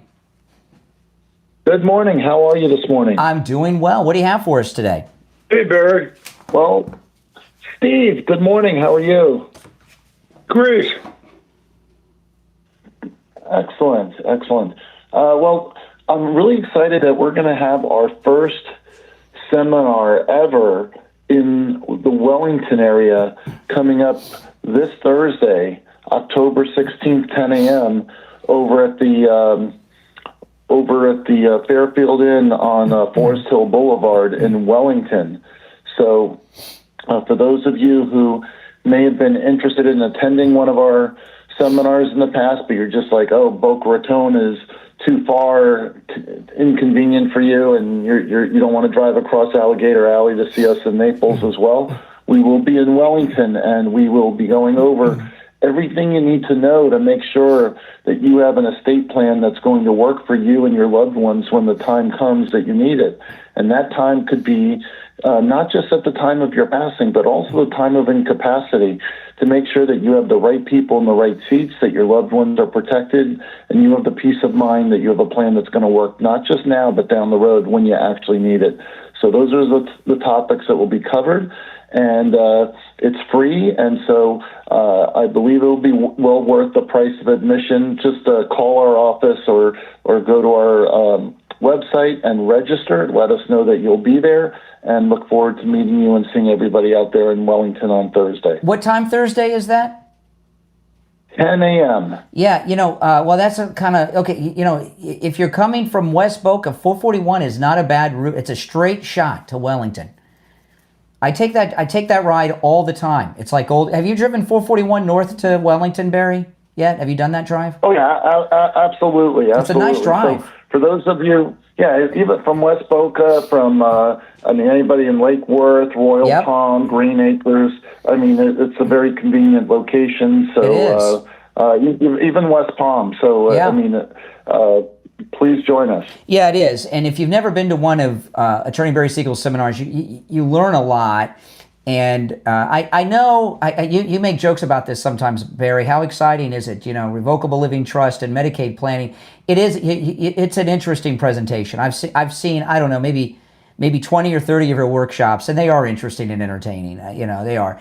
And but also because you're making so many life decisions, you get to meet Attorney Barry Siegel and his team, and I think it does a lot of value building, getting to actually meet your staff and you, and see who they're putting their family's future in when they're gone. And I think you'll be very impressed. Give the Siegel Law Group a call. The number's 85. The seminar is free, but call and let them know you're coming, and they'll give you directions. Okay, 855 FLA 3782 is the number. 855-FLA-3782. And online, SiegelLawGroup.com. All right, Attorney Barry Siegel, we'll talk later in the week. Thank you, Brian. Thank you, Steve. Nice talking to you. All right, take care, Barry. Take care. All right, I was able to call him in the middle of our conversation. All right, Steve, you back with us? I am. Okay. No, so all this stuff is this is probably the most exciting presidency of my lifetime. We've never had anything this exciting because, you know, it's not just all these things he's doing.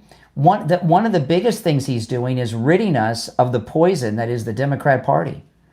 You know, well, that's for sure. I mean, there's no question that when it comes to accomplishments, he's an amazing man and a great president, the greatest ever. I don't think there's any question about that now. Yeah. But sometimes it gets too easy, you know? Yeah. No, it's not easy. What he's doing, see, he is so... He makes it look easy. Yeah. Well, yeah, sure. I know. And, you know, great people make the difficult or impossible look easy. That's how. I thought there was going to be a big story, and I read the paper today, and it talked about O'Donnell coming back to the CBS News, and I got all excited because I thought it was Rosie, but it's not Rosie. It's Nora. What's the other guy's name? Nora O'Donnell is a woman. Nora, the lady. That's right. Who cares about Nora O'Donnell? The guy is a lady. I didn't even know that Nora O'Donnell left CBS News. Who cares? Yep, it's in your paper this morning. Your oh post. My goodness! Why would they even put that in the paper? Is that even news? You know, I don't even know if that's news. Well, they're trying to pump some controversy. Well, you know, one of the women on The View said that if Trump got the hostages freed, that she'd wear a MAGA hat on The View. So now, she may have tried to forget that, but she's being reminded. I hope that's true. That would be the best. But you know, what time does The View go on? I gotta watch that. 11 o'clock. On which station? ABC. CBS. ABC. Yeah. Now, if anything interesting happens, you'll see it in the news. It's not worth your time to watch. If anything interesting happens, it'll be a news story. So that's why I don't hear about The View too much. But it was Farrah Abrams, I think is her name. She said if he gets the hostages free, she'll wear a MAGA hat on the show, and the hostages are free. So we're waiting for her to wear the MAGA hat. Now that would get their ratings up if she would wear the MAGA hat. That would get their. I can loan her one. I have like 15 of them. Yeah, you sure do. You're going crazy with MAGA hats. I know, but that would be a good. But you know the peace deal yesterday. I mean, it's so sad that they raped and murdered all the women hostages. All the hostages released were men. The women are the remaining female hostages are all gone. They raped them to death. Hamas. It's just terrible. I mean, these are, but it's over, and the war's over, and it's exciting. All right, let's go back to the phones. You're on the air. What's your name? Where are you calling from? Brian from Deerfield. Oh, hey, Brian. Hi, Brian. Hi, Steve. How are you today? Hey, bro. What's up?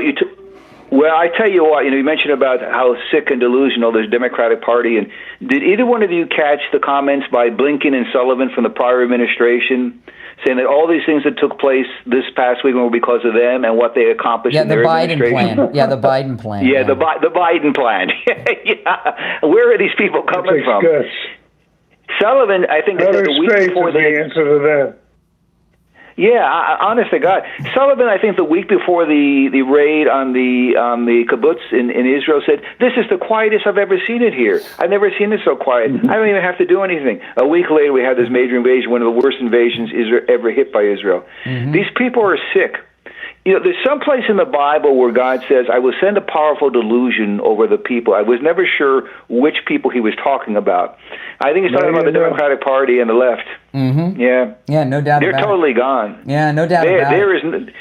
There's literally nobody making any sense in this party at all. But I was surprised. In his speech yesterday, President Trump, the biggest takeaway from the speech, I think, is when he looked over at the president of Israel and said, "Can you give Netanyahu a pardon?" And yes. and the media totally ignored that. And I got to tell you, they better do it. I mean, President Trump has gone out on a limb for Israel and done so much for Israel. And the things that they're accusing Netanyahu of are such minor. I don't even know if it's true. You know, they could be doing to him what they did to Trump here. But the things they're accusing him of are so minor. Yeah, I know, and to make that appeal to the president of Israel, the setting in the Knesset, the legislative body of Israel, to say, let's give this guy a pardon. I mean, Trump's foreign policy is beyond belief, really. Yeah, I mean, and he said that wasn't in the speech, and then everything everything he's done for Israel, he saved Israel yesterday. You know, and he's asked nothing. And there's even been a divide in this country among Trump supporters over Israel that still continues today. You got Marjorie Taylor Greene with all her hatred of Jews all over the place, and he asks one little thing. They should have done it before he got before the plane landed in Egypt. It should have already been done. Yeah. This foreign policy, and when Trump makes an in-person visit and delivers a speech like that and puts his stamp on everything he's doing in the policy, Brian, we'll never see this again. No. We'll never see a president like this again with that type of... And then he's back here to give an award to Charlie Kirk-Whittle today. He got back at the White House at 2:45 a.m. I watched him live get off of Marine One at 2:45 a.m. Yeah. We've never seen such all the foreign, the Mideast leaders, some very difficult to deal, no doubt, very difficult to deal with, all there to greet President Trump. Yep, that's right. It's just stunning. Well, listen, we got to take our break for the bottom of the hour, but appreciate the call. Guys. If you're on hold, stand by. I'm going to put you on hold, Steve. We'll be right back.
Steve, you there?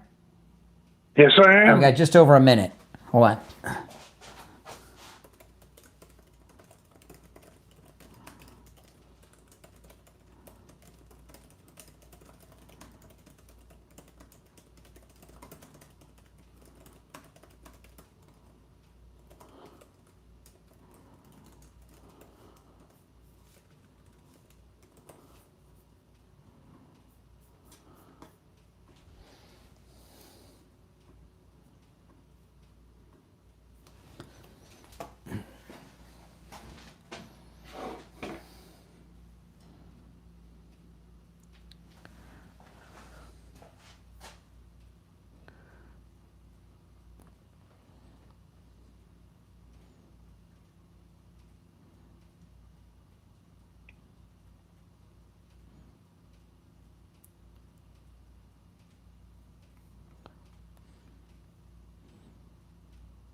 All right, we're back. I'm Brian. You're listening to the Steve Kane Show. Steve Kane is here. Steve, I had one. You had somewhere you wanted to go? Did you have something you wanted to go? Well, I got a question. I have a question. Okay. Do you think that we all know that Pritzker appears to be trying to get arrested as part of his presidential campaign?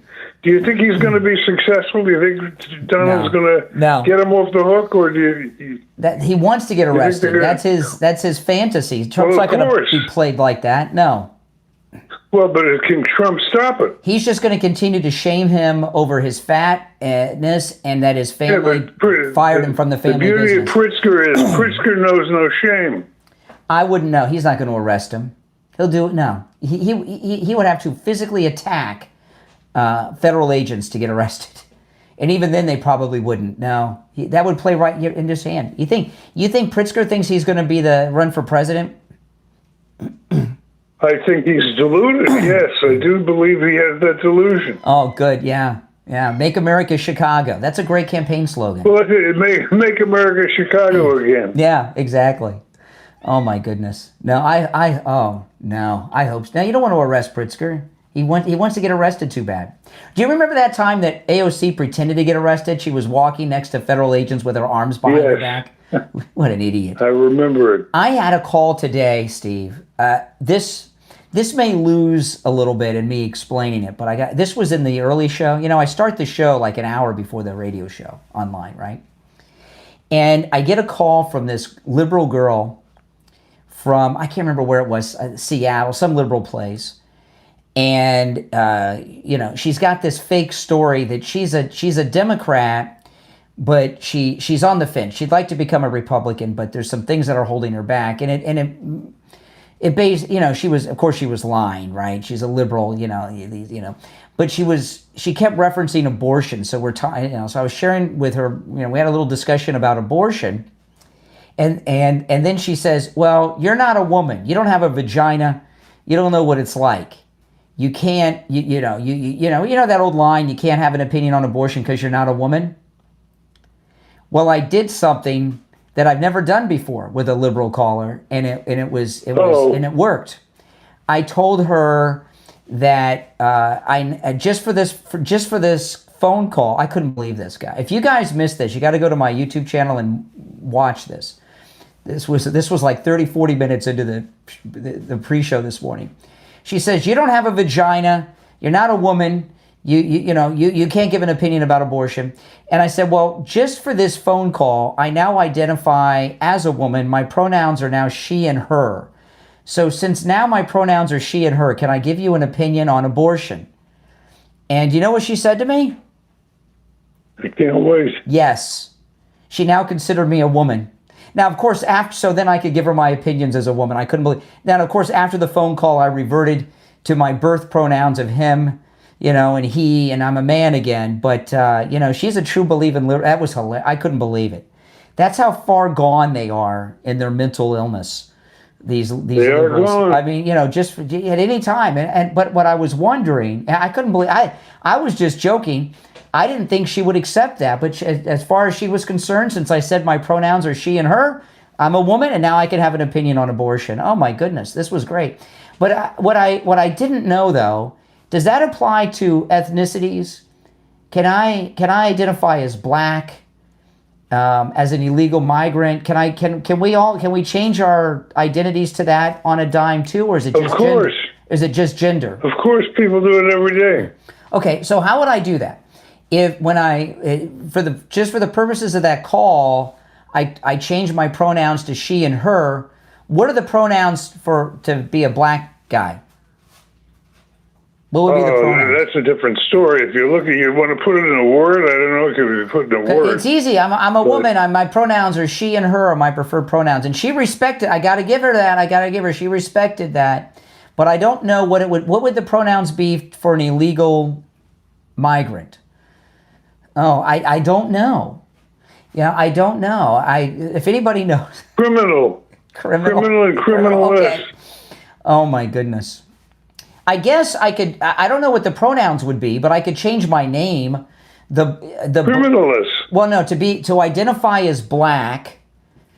Oh. Okay. Do you know how you say Brian in Ebonics? Demonic. No. Early Not demonic. demonics. Ebonics. Remember Ebonics? Oh, I thought you said demonic. No, not demonic. No. And the black version of Brian is Byron. Byron. That's how you say Brian in Ebonics. You know, like Jesus in Spanish is Jesus. Joe is Jose. You know, in Spanish. Yep. In Ebonics, Brian is Byron. So if I identify as Brian, as Byron instead of Brian, that'll make me black. I don't know what the illegal would be. I don't know. Is there a Spanish version of Brian?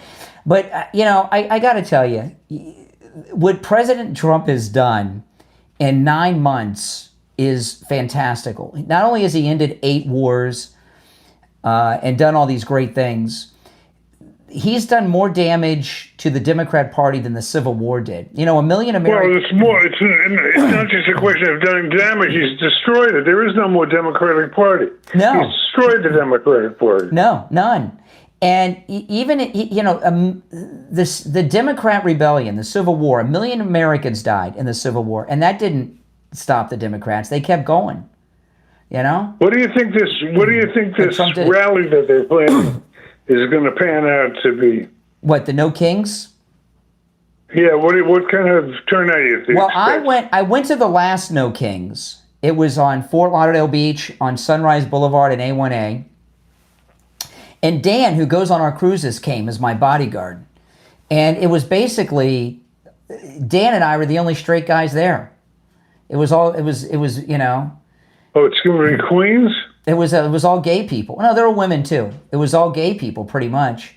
It was like, and then he and I left early. It was a hot day, so we went to this bar across the street, and the next thing I knew, it turned into a gay bar. We were the only straight guys there. I couldn't believe it. But I told Dan, I was like, look, Dan, we're in a gay bar. This is going to be bigger than that. This is billed as a national event. No, they got no organization or will. There's no way. There's no way. They'll have some pockets where they'll have good ones, but for the most part, it's going to, first off, they're trying to go back to the well. They had a big turnout at the first No Kings. And I made a video. It was hilarious. I went around, I left my MAGA hat in the car, right? And I think they just thought Dan and I were a couple. I don't know. And I interviewed them. And I asked them all the same, they all had signs. I asked them all the same question. Tell me about your sign. The first guy said, well, I don't know what the sign says. They just gave it to me. First guy I asked. If you guys go to my X, Brian Craig Show on X, the video's up there. I couldn't believe it. And it was a I couldn't believe it. And I actually, Steve, found the box of the pre-made signs that they hand out to people. They had it hidden behind a wall in the sand. And it was so fake. And I even caught them. I got there early. I even caught them rehearsing the whatever they were. I forgot what they were chanting, but I caught them rehearsing beforehand with the crowd. It was hilarious. I showed the whole thing. I went undercover MAGA. But what they're doing is they're trying to do a redo of an event that they already had months ago. And a lot's happened. There aren't that many Democrats now as there were a few months ago when they did that. It's going to be a bust. All right. Now, the news might find one rally that they have a bunch of fillers in, but I'm not. I'm expecting it to be low turnout and embarrassment, not like the last one. There was one guy that did bring. I met one guy who brought his own sign, and the sign says that he was going to pee on Trump's grave when he died. I couldn't believe it, and I went up and interviewed him. Yeah. He says whether they bury him at Mar-a-Lago, whether they bury him at Arlington, whether they bury him at his golf resort, I'll go there. I couldn't believe it. Well, that's it. And he told me that he was an old man. His daughter made the sign with him, his adult daughter. Like, what a dysfunctional family.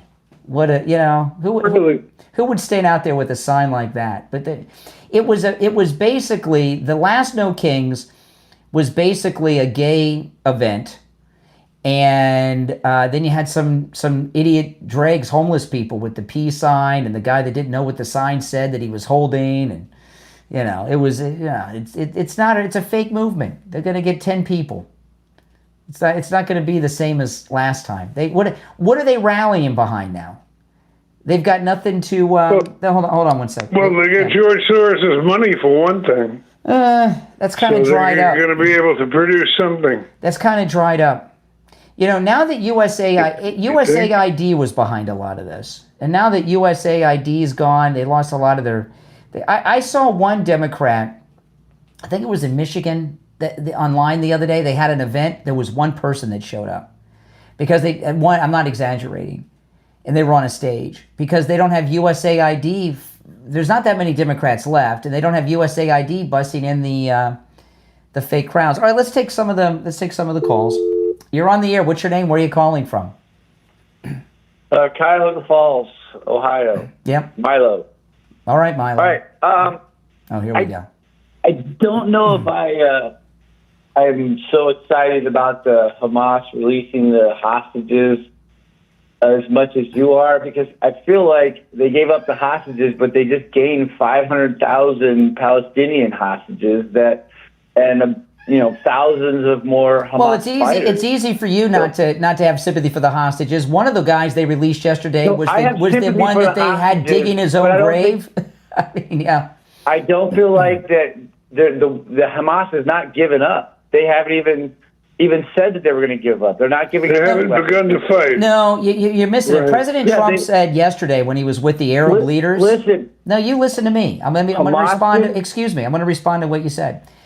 President Trump addressed exactly what you're saying yesterday in Egypt with all the Arab leaders, taking out that nuclear silo in Iran, shut Iran up. And what Iran, he said this would not have been possible without that. And these countries, these Arab countries, were all being intimidated. They were being bullied by Iran, and Iran was supporting Hamas. So Iran's out of the picture now. When wars end, as long as the Ayatollah is alive, is Sharia law is still going on in Iran. Yeah, but they've lost their juice around the world. They've lost their juice around the world. And when wars are over, the fighting doesn't just stop. There's always problems for months, even years later. They now have hundreds of thousands of more hostages than they did before. You were dishonest with the beginning of your call. What you really meant to say is you hope that Hamas strikes back. No, you're upset that the war's over. Most of my friends and family are Jewish, so no, don't go there with me. Oh, are you a Jew? Don't ever go Are you a Jew? No, I'm how a Christian. How are most of your family? Like how are most of their family members many Jews? Holocaust survivors. How do you have a family of Jews and not be one? Sympathetic to the Jews. Yeah. How do you have a family of Jews but you're not a Jew? How's that possible? Who in your family are Jews? You say you come from a family that's mostly Jews, but you're not a Jew. How's that possible? No. I said I'm friends with a lot of Jews. Oh, you're friends with Jews. A lot of them. Oh, you're friends with Jews. Oh, okay. Yes, I get it. Okay. With them. All right. I am best friends with them. I do business with them. First off, I'm calling BS on this. You do business with them. Oh, Steve, my God. I'm from Ohio. This guy's so full of crap. I'm a Trump supporter. Listen, slow down. Slow down. Zionism. Yeah, okay. 100%. Okay. I'm from Ohio. There's like 3 Jews in all of Ohio. So give me a break. How can most of your I'm friends... from Northeast Ohio. Please. I grew up in Cleveland Heights, University Heights. Then most of your friends would be black. Jewish all right, appreciate the call. Beechwood. Steve, there's 3 Jews in Ohio, and Cleveland, where he's from, is like 85% black. So I don't know what he's talking about. Oh my goodness! Steve. Like he's friends with Jews. He's not in Ohio. You got to give him credit. All 3 Jews of Ohio. You know, when I first moved to Florida, I started 5th grade in Florida, right? And I was in shock. We got out of you know how your kids get out of school on the Jewish holidays, right? You don't get out of school on the Jewish holidays in Ohio because there's no Jews, right? So. What's the Jewish holiday with no Jews? Exactly. There's no Jews in Ohio. Oh my goodness. Oh.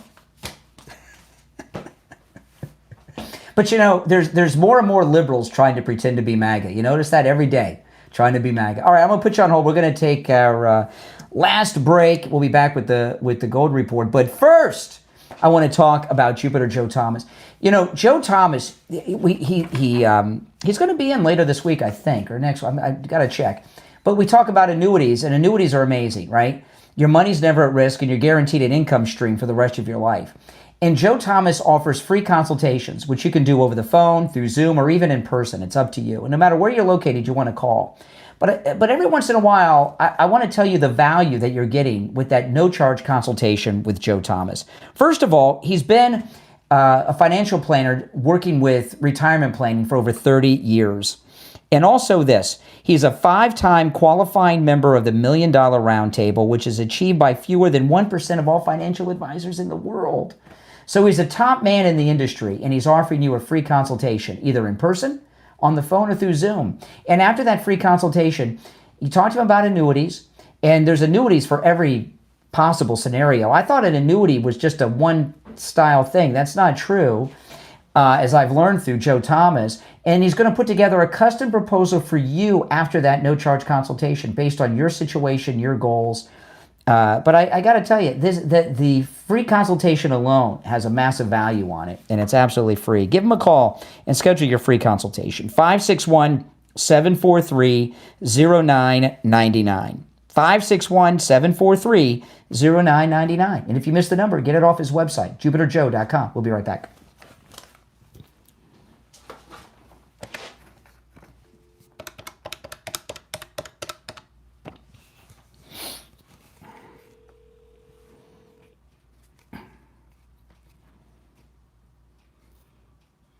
Hey there, hold on. All right. Steve, you there? I'm here. Is the Go Report coming? It's coming next. Hold on.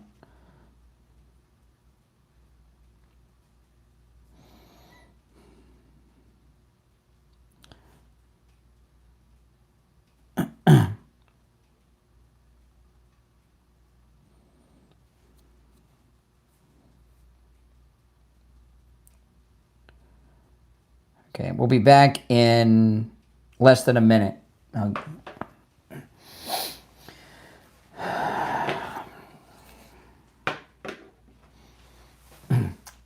Most of his friends in Ohio are Jews. Give me a freaking break.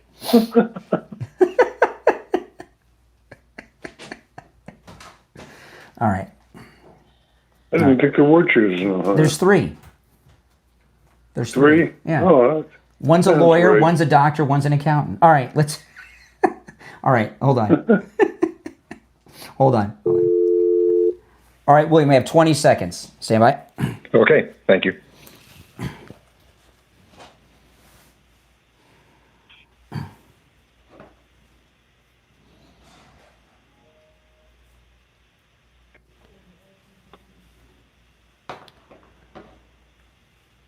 All right, welcome back.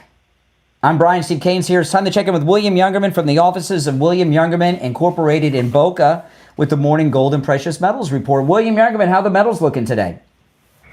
Metals looking very stable considering the huge run-ups we have had so far for the precious metals. Gold yesterday trading in a range of $4,000 on the low all the way up to $4,118 on the high, and closing out the day at $4,109.50, which was a gain of $93.10 in just one day. Silver gained $2.38 yesterday, closing at $52.27. Platinum was up $37 at $1,629, while palladium gained $75 at $1,460. Overnight, we saw gold go down about $20 lower, getting down to $4,090, and then as high as $4,180. Right now, we're at $4,111. That's up $1.50. As I said, we were $20 lower. The market seems to be coming back already. Silver down $1.77 at $50.50 the ounce. Platinum down $6 at $1,623, and palladium down $8 at $1,452. So we're going to see bigger swings in these markets as they continue to push higher. Gold has nothing up above it to have any resistance until we get to about like a $5,000 number for gold. Oh. So anything is possible from this point on. Yeah. The market's, again, very stable for today. A little bit of a pullback. We'll see how long that lasts. These pullbacks haven't lasted very long, but that's pretty much where we're starting today. You know, there's a couple things I wanted to ask you about. The silver prices is just out of this world. Are the 1 ounce silver rounds, are those like really good buys right now, or where's the best buy? Where are you getting the most silver for your money right now? Yeah, the 1 ounce silver rounds are an excellent value. They are. Yep. Yeah. For something that's not, and the 10 ounce bars are very good values. You know, I like the 10 ounce bars because they store well and you can easily monitor how much silver you have. You know? Yes, indeed. And the silver rounds you hear me ask about, for those that don't know, I mean, can you tell people what a silver round is? Because Steve wasn't even familiar with the 1 ounce silver rounds, and I think they're super cool and a good value. Can you tell people what those are? Yeah, they're 1 ounce. They're like a 1 ounce bar, but they're round and they're made by different manufacturers with different designs on them. Typically, popular ones have a Indian and a buffalo on them, Yep. but we have many different designs. And they say they trade for less than what the government issued pieces trade for in the 1 ounce round. So they're a little bit of a savings. And it's still it's an ounce like it's an ounce coin like the mint ones. It's just from these independent mints. And can you talk just a moment about the different brands of the mints, because you carry the good ones. Right. We only carry the top brands for all of the mints and all of the countries that we deal in, and they are all very popular, easily traded, no matter where you go. Now, one last thing I want to ask you about the gold. Now, we talk about gold bars and gold coins. Yesterday, we were talking about the fractional gold. But you also, we don't talk about this so much, but maybe somebody would like to have their gold in a jewelry. You do have jewelry. Yes, we do. We are wholesalers of jewelry, but for Steve Kane listeners, all you have to do is say, I'd like to see some of your jewelry. I'm a Steve Kane listener, and we'll wholesale it to any of our Steve Kane listeners. Also, we have bracelets, rings, necklaces, diamonds, watches, all of these things. Yeah, so just ask to see them. Yeah, so somebody might want to have their gold in something they can wear and enjoy or give as a gift. You know, it's another way to stack gold. Yes, absolutely. Yeah. Well, listen, William Youngerman opens up at 10 a.m. Give him a call, 1-800-327-5010. 1-800-327-5010. His address, if you want to stop in, is 150 East Palmetto Park Road in Boca, on the first floor of the Bank of America building, just east of US 1 Federal Highway on the south side of Palmetto Park Road. And you can find both his phone number and address on his website, WilliamYoungerman.com. All right, William Youngerman, we'll talk tomorrow. Thank you. Have a great day. All right, take care. All right, I'm going to put you on hold real quick, Steve. Hold on while I answer these calls. All right. By the way, are you into the silver bars, the 10 ounce bars, Steve? No. The first silver bar, you remember my friend with Todd, who is no longer with us, Todd, yes, poor Todd, gave me a 100 ounce bar of silver. That's right. And that was my first silver ever, and from after that, it was just coins. That's right. Before we go back, we're going to go back to the phone, so hang in there. I want to tell you guys quickly about the Sloman Shield Link. This is something that's super awesome and super cool. The Sloman Shield Link, it's an all-in-one ecosystem that integrates all your smart devices at home with your Sloman Shield. It takes your everyday routines and actions, sets them up on your preferences, and connects all your devices to react based on how you want them to react. As an example, this is, you come home at night, your lights are on, your music's on, your TV's on. As you enter the home, you don't have to do anything. The Sloman Shield Link can also act on pretty much any scenario you create based on what you want to occur. Maybe you want your thermostat to turn down when you turn your alarm on and you leave the house, or automatically lock your doors to make sure your security lighting's on. It can do all of that and more. On top of that, the Sloman Shield Link is compatible with the devices you already have, and they have 24/7 support too. So give them a call, 833-283-5050, 833-283-5050. All right, back to the phones. You're on the air. What's your name? Where are you calling from? Morning, Steve and Brian. It's JJ from Mass. Hey, JJ. Hey, What's guys. up? Hey, Steve.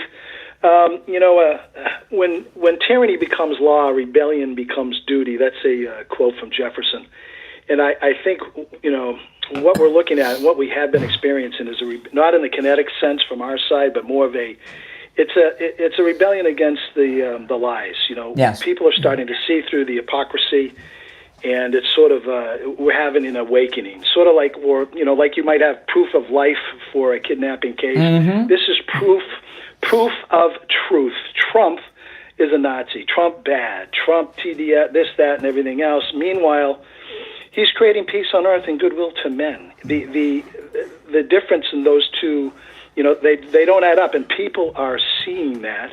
And I believe, when you see the lie, like this guy Mondami, the commie, millionaires and billionaires, when he said that, good Lord, I'm just like, okay, this is Bernie Sanders with a tan. He's not Jewish, but they're both communist. Yeah. And I'm just, in New York City, listen, they'll become part of, if this guy wins, we talked about this several months ago. The destruction that he's going to bring will just be more proof. Some people He'll be the leader of the Democratic Party, for her crying out loud. They might run him for president. And I got a call a couple days ago from a girl who's a Mamdani door-to-door canvasser in New York City. She's nuts. She's one of the craziest liberals I've ever talked to. And hey, listen, I'm done trying to convince New Yorkers. The pain. Some people need to just leave their hand on the burning stove a little bit longer. These Democrats have been, they've been so programmed into this delusion and projection. They believe these lies. Some of them just need a little bit more pain, and that's coming. Like Tish is in so much trouble. I was listening to the forensic accountant. You're looking at wire fraud, income tax evasion, mail fraud. She is so, I don't know how she can get out of it. She spoke last night. She sounded crazy yesterday. She spoke last night at the Mamdani event, and I went through it in the first hour. She looks terrified. You could see she's a different person, and her face looks different, and she was having a hard time breathing, which is a sign of anxiety. She's freaking out because it's not just she was getting attacked.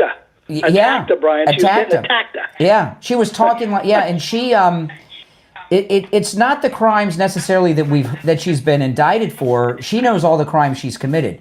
So she's thinking, what else do they got on me? Do they know all this other stuff I've done? Her niece... Big Tish has a big closet. Well, she also has a big closet.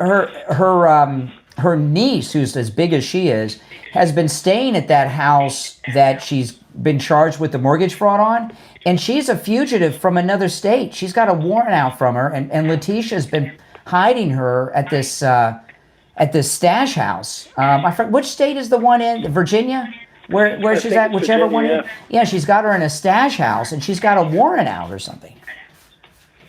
Well, I know there's a new grand jury. I heard in Fort Pierce, Florida.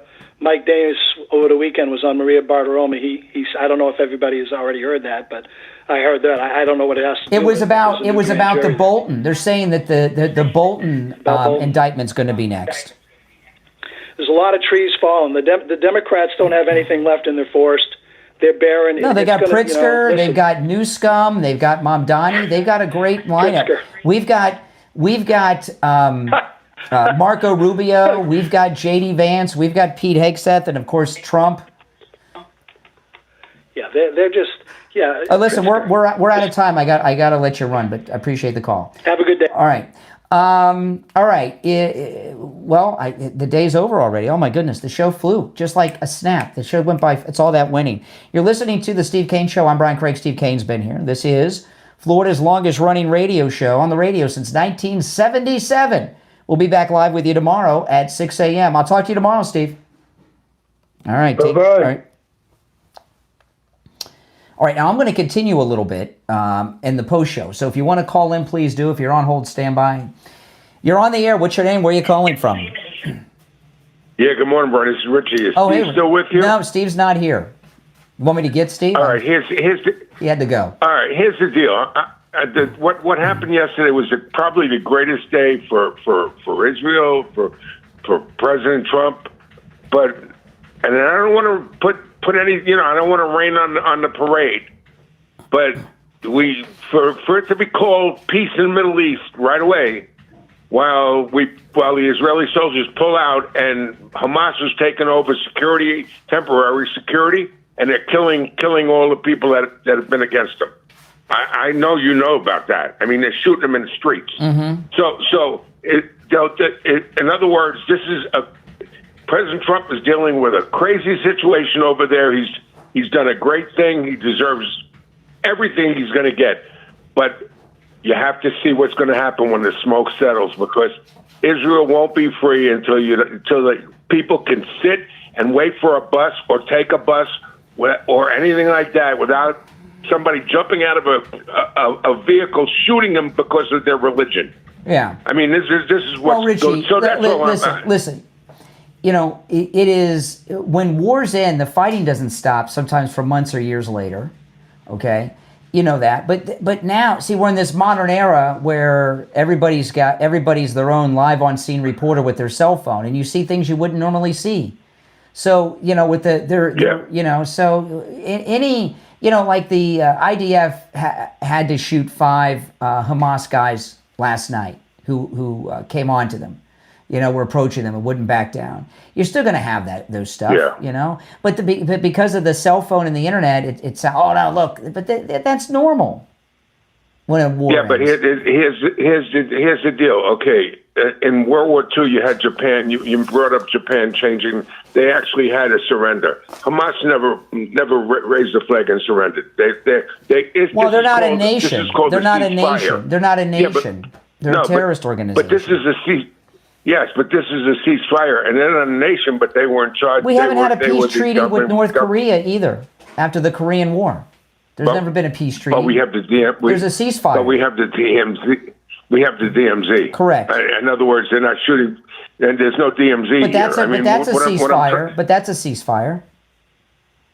See, I believe the biggest thing that President Trump has going for him is the fact that Israel and the United States wiped out the Iranians, and because of that, there's no money coming in. They should build a 200-foot wall between Israel and Gaza, and you can only get in and out on one road that's as far remote as possible in that time. I don't know about that. I don't think that would work. I think it needs to be an open society. What I'm saying is, I think it's going to take many years to change brainwashing. Yeah. Because a lot of them are brainwashed. Yeah. And it's so the security situation in Israel.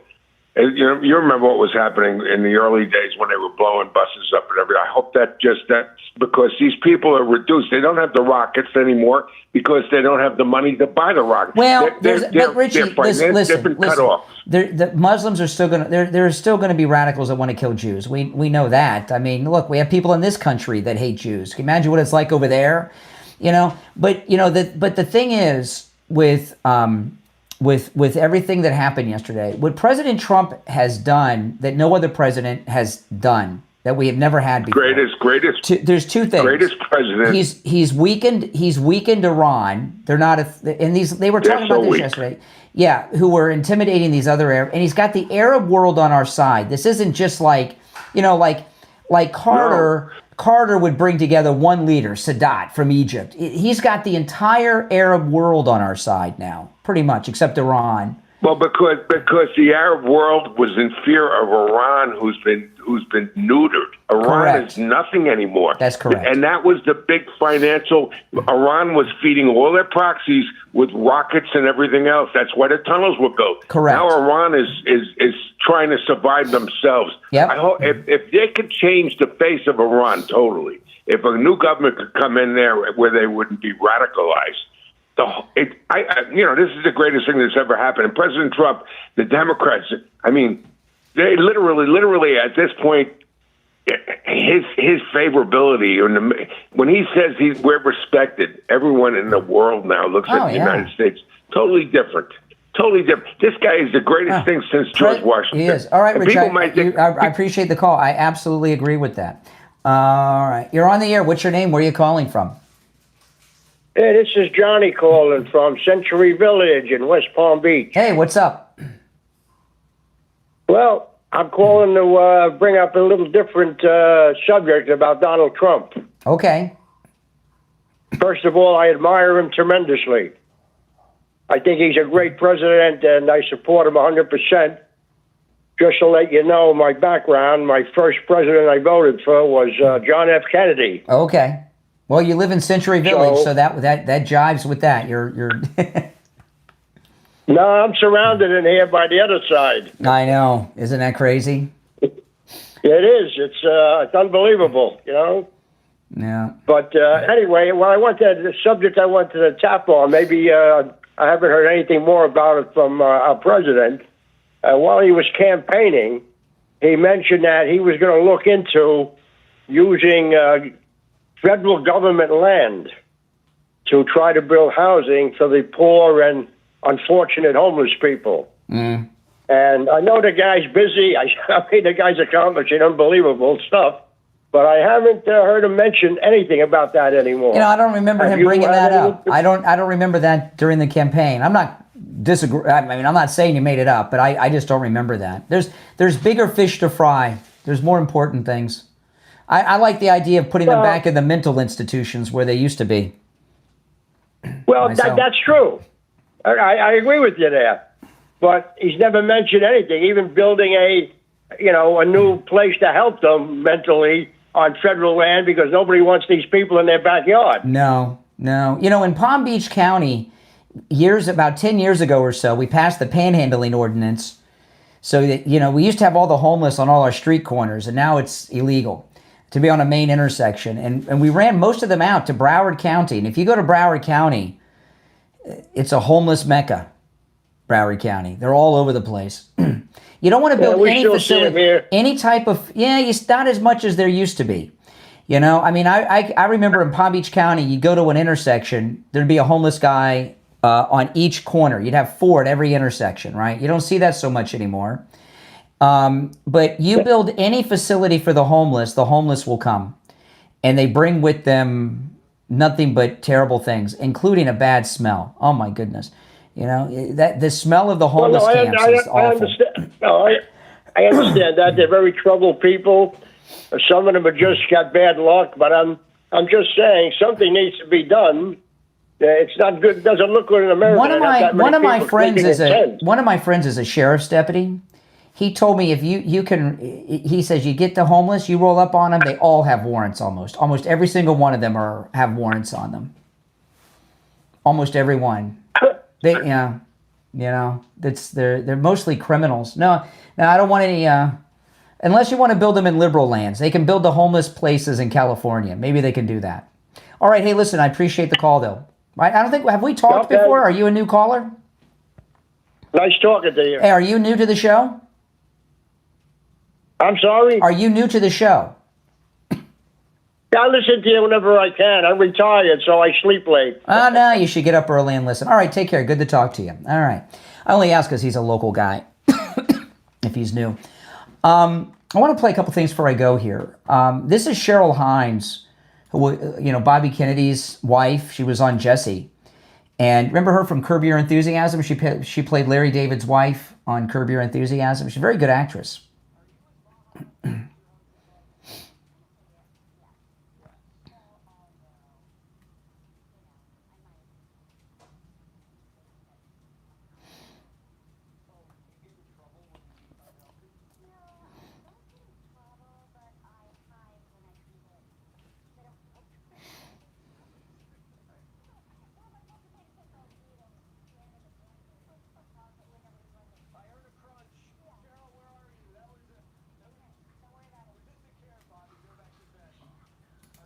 You know, this woman here, you got to give her a lot of credit. You know, she's a very good actress. And Curb Your Enthusiasm was a pretty big show. I like the show.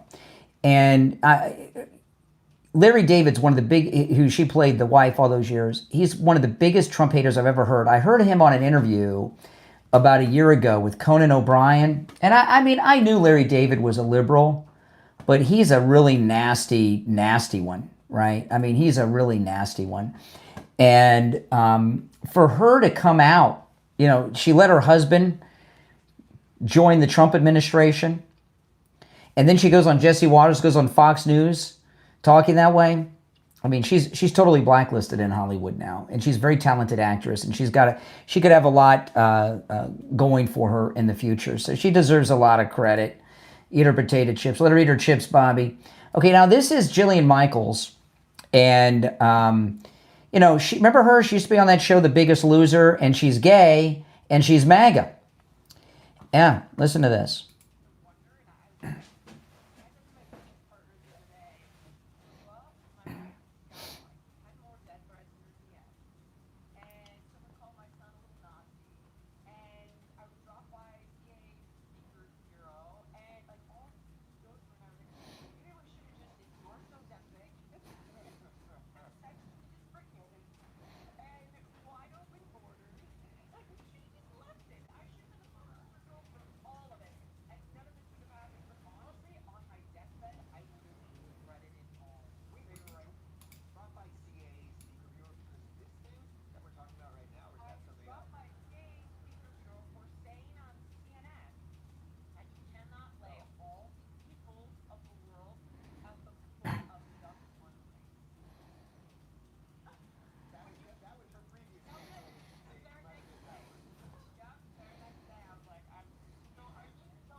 Now, the tolerant left cannot tolerate people who disagree with them. That's how tolerant they are. They will not tolerate those who they disagree with. But, and I play this too. A lot of people don't understand. A lot of these new MAGA people, like Jillian Michaels, Cheryl Hines, and all this stuff, they sacrifice everything to become a Trump supporter. And you really got to support and appreciate them. They really do. They lose all their friends. She lost her agent, CAA. That's her. It's her agent, and that Speakers Bureau. There's big money in that, too. So I mean, she has sacrificed a lot, like Cheryl Hines has done. If you're new to the program, my name is Brian Craig. This is where MAGA comes to talk. I'm here every day. Make sure you subscribe, and of course, this extension of the program is all sponsored by the great Mike Lindell and MyPillow. Mike Lindell is supporting the extra hour in the mornings, my afternoon show, and the weekend programming. And last month was their first sponsorship. So I got a report at the end of the month, and it was a success. You guys answered my call, and you went to mypillow.com, and you used our promo code Kane at checkout, Kane. You got to continue to do that. There's great deals going on right now. Go to mypillow.com.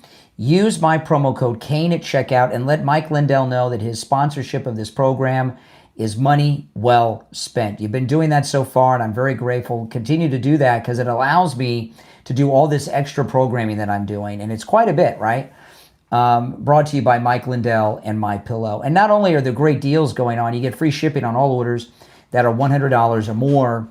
Right now, as an example, the 6-piece MyPillow's towel set, $30 off, just $39.98. These are the most incredible towels. You see Mike Lindell in the commercials, towels that actually work. What a concept. He means that. You dry off with a MyPillow towel once, you'll know the difference. All the other towels you've ever had, they just spread the water around. The MyPillow towel actually absorbs it. So go to mypillow.com, use my promo code Kane. You can use my promo code Kane on all the specials at mypillow.com. The MyPillow My Cross, 50% off. Great gift for Christmas. This is the one that Mike Lindell wears. There's also one that's a little smaller, made for women, 50% off with my promo code Kane. Again, you can use my promo code Kane at checkout, Kane, on all the specials at mypillow.com. The pet beds, your dogs and cats will love them. The pajamas, the bath sheets, the bath mats, just great deals site-wide. And you're supporting all my content when you use my promo code Kane at checkout, Kane, at mypillow.com. All right, guys, listen, I'll see you next time. Thanks for watching. Again, my name is Brian Craig. This is where MAGA comes to talk. Thanks for watching.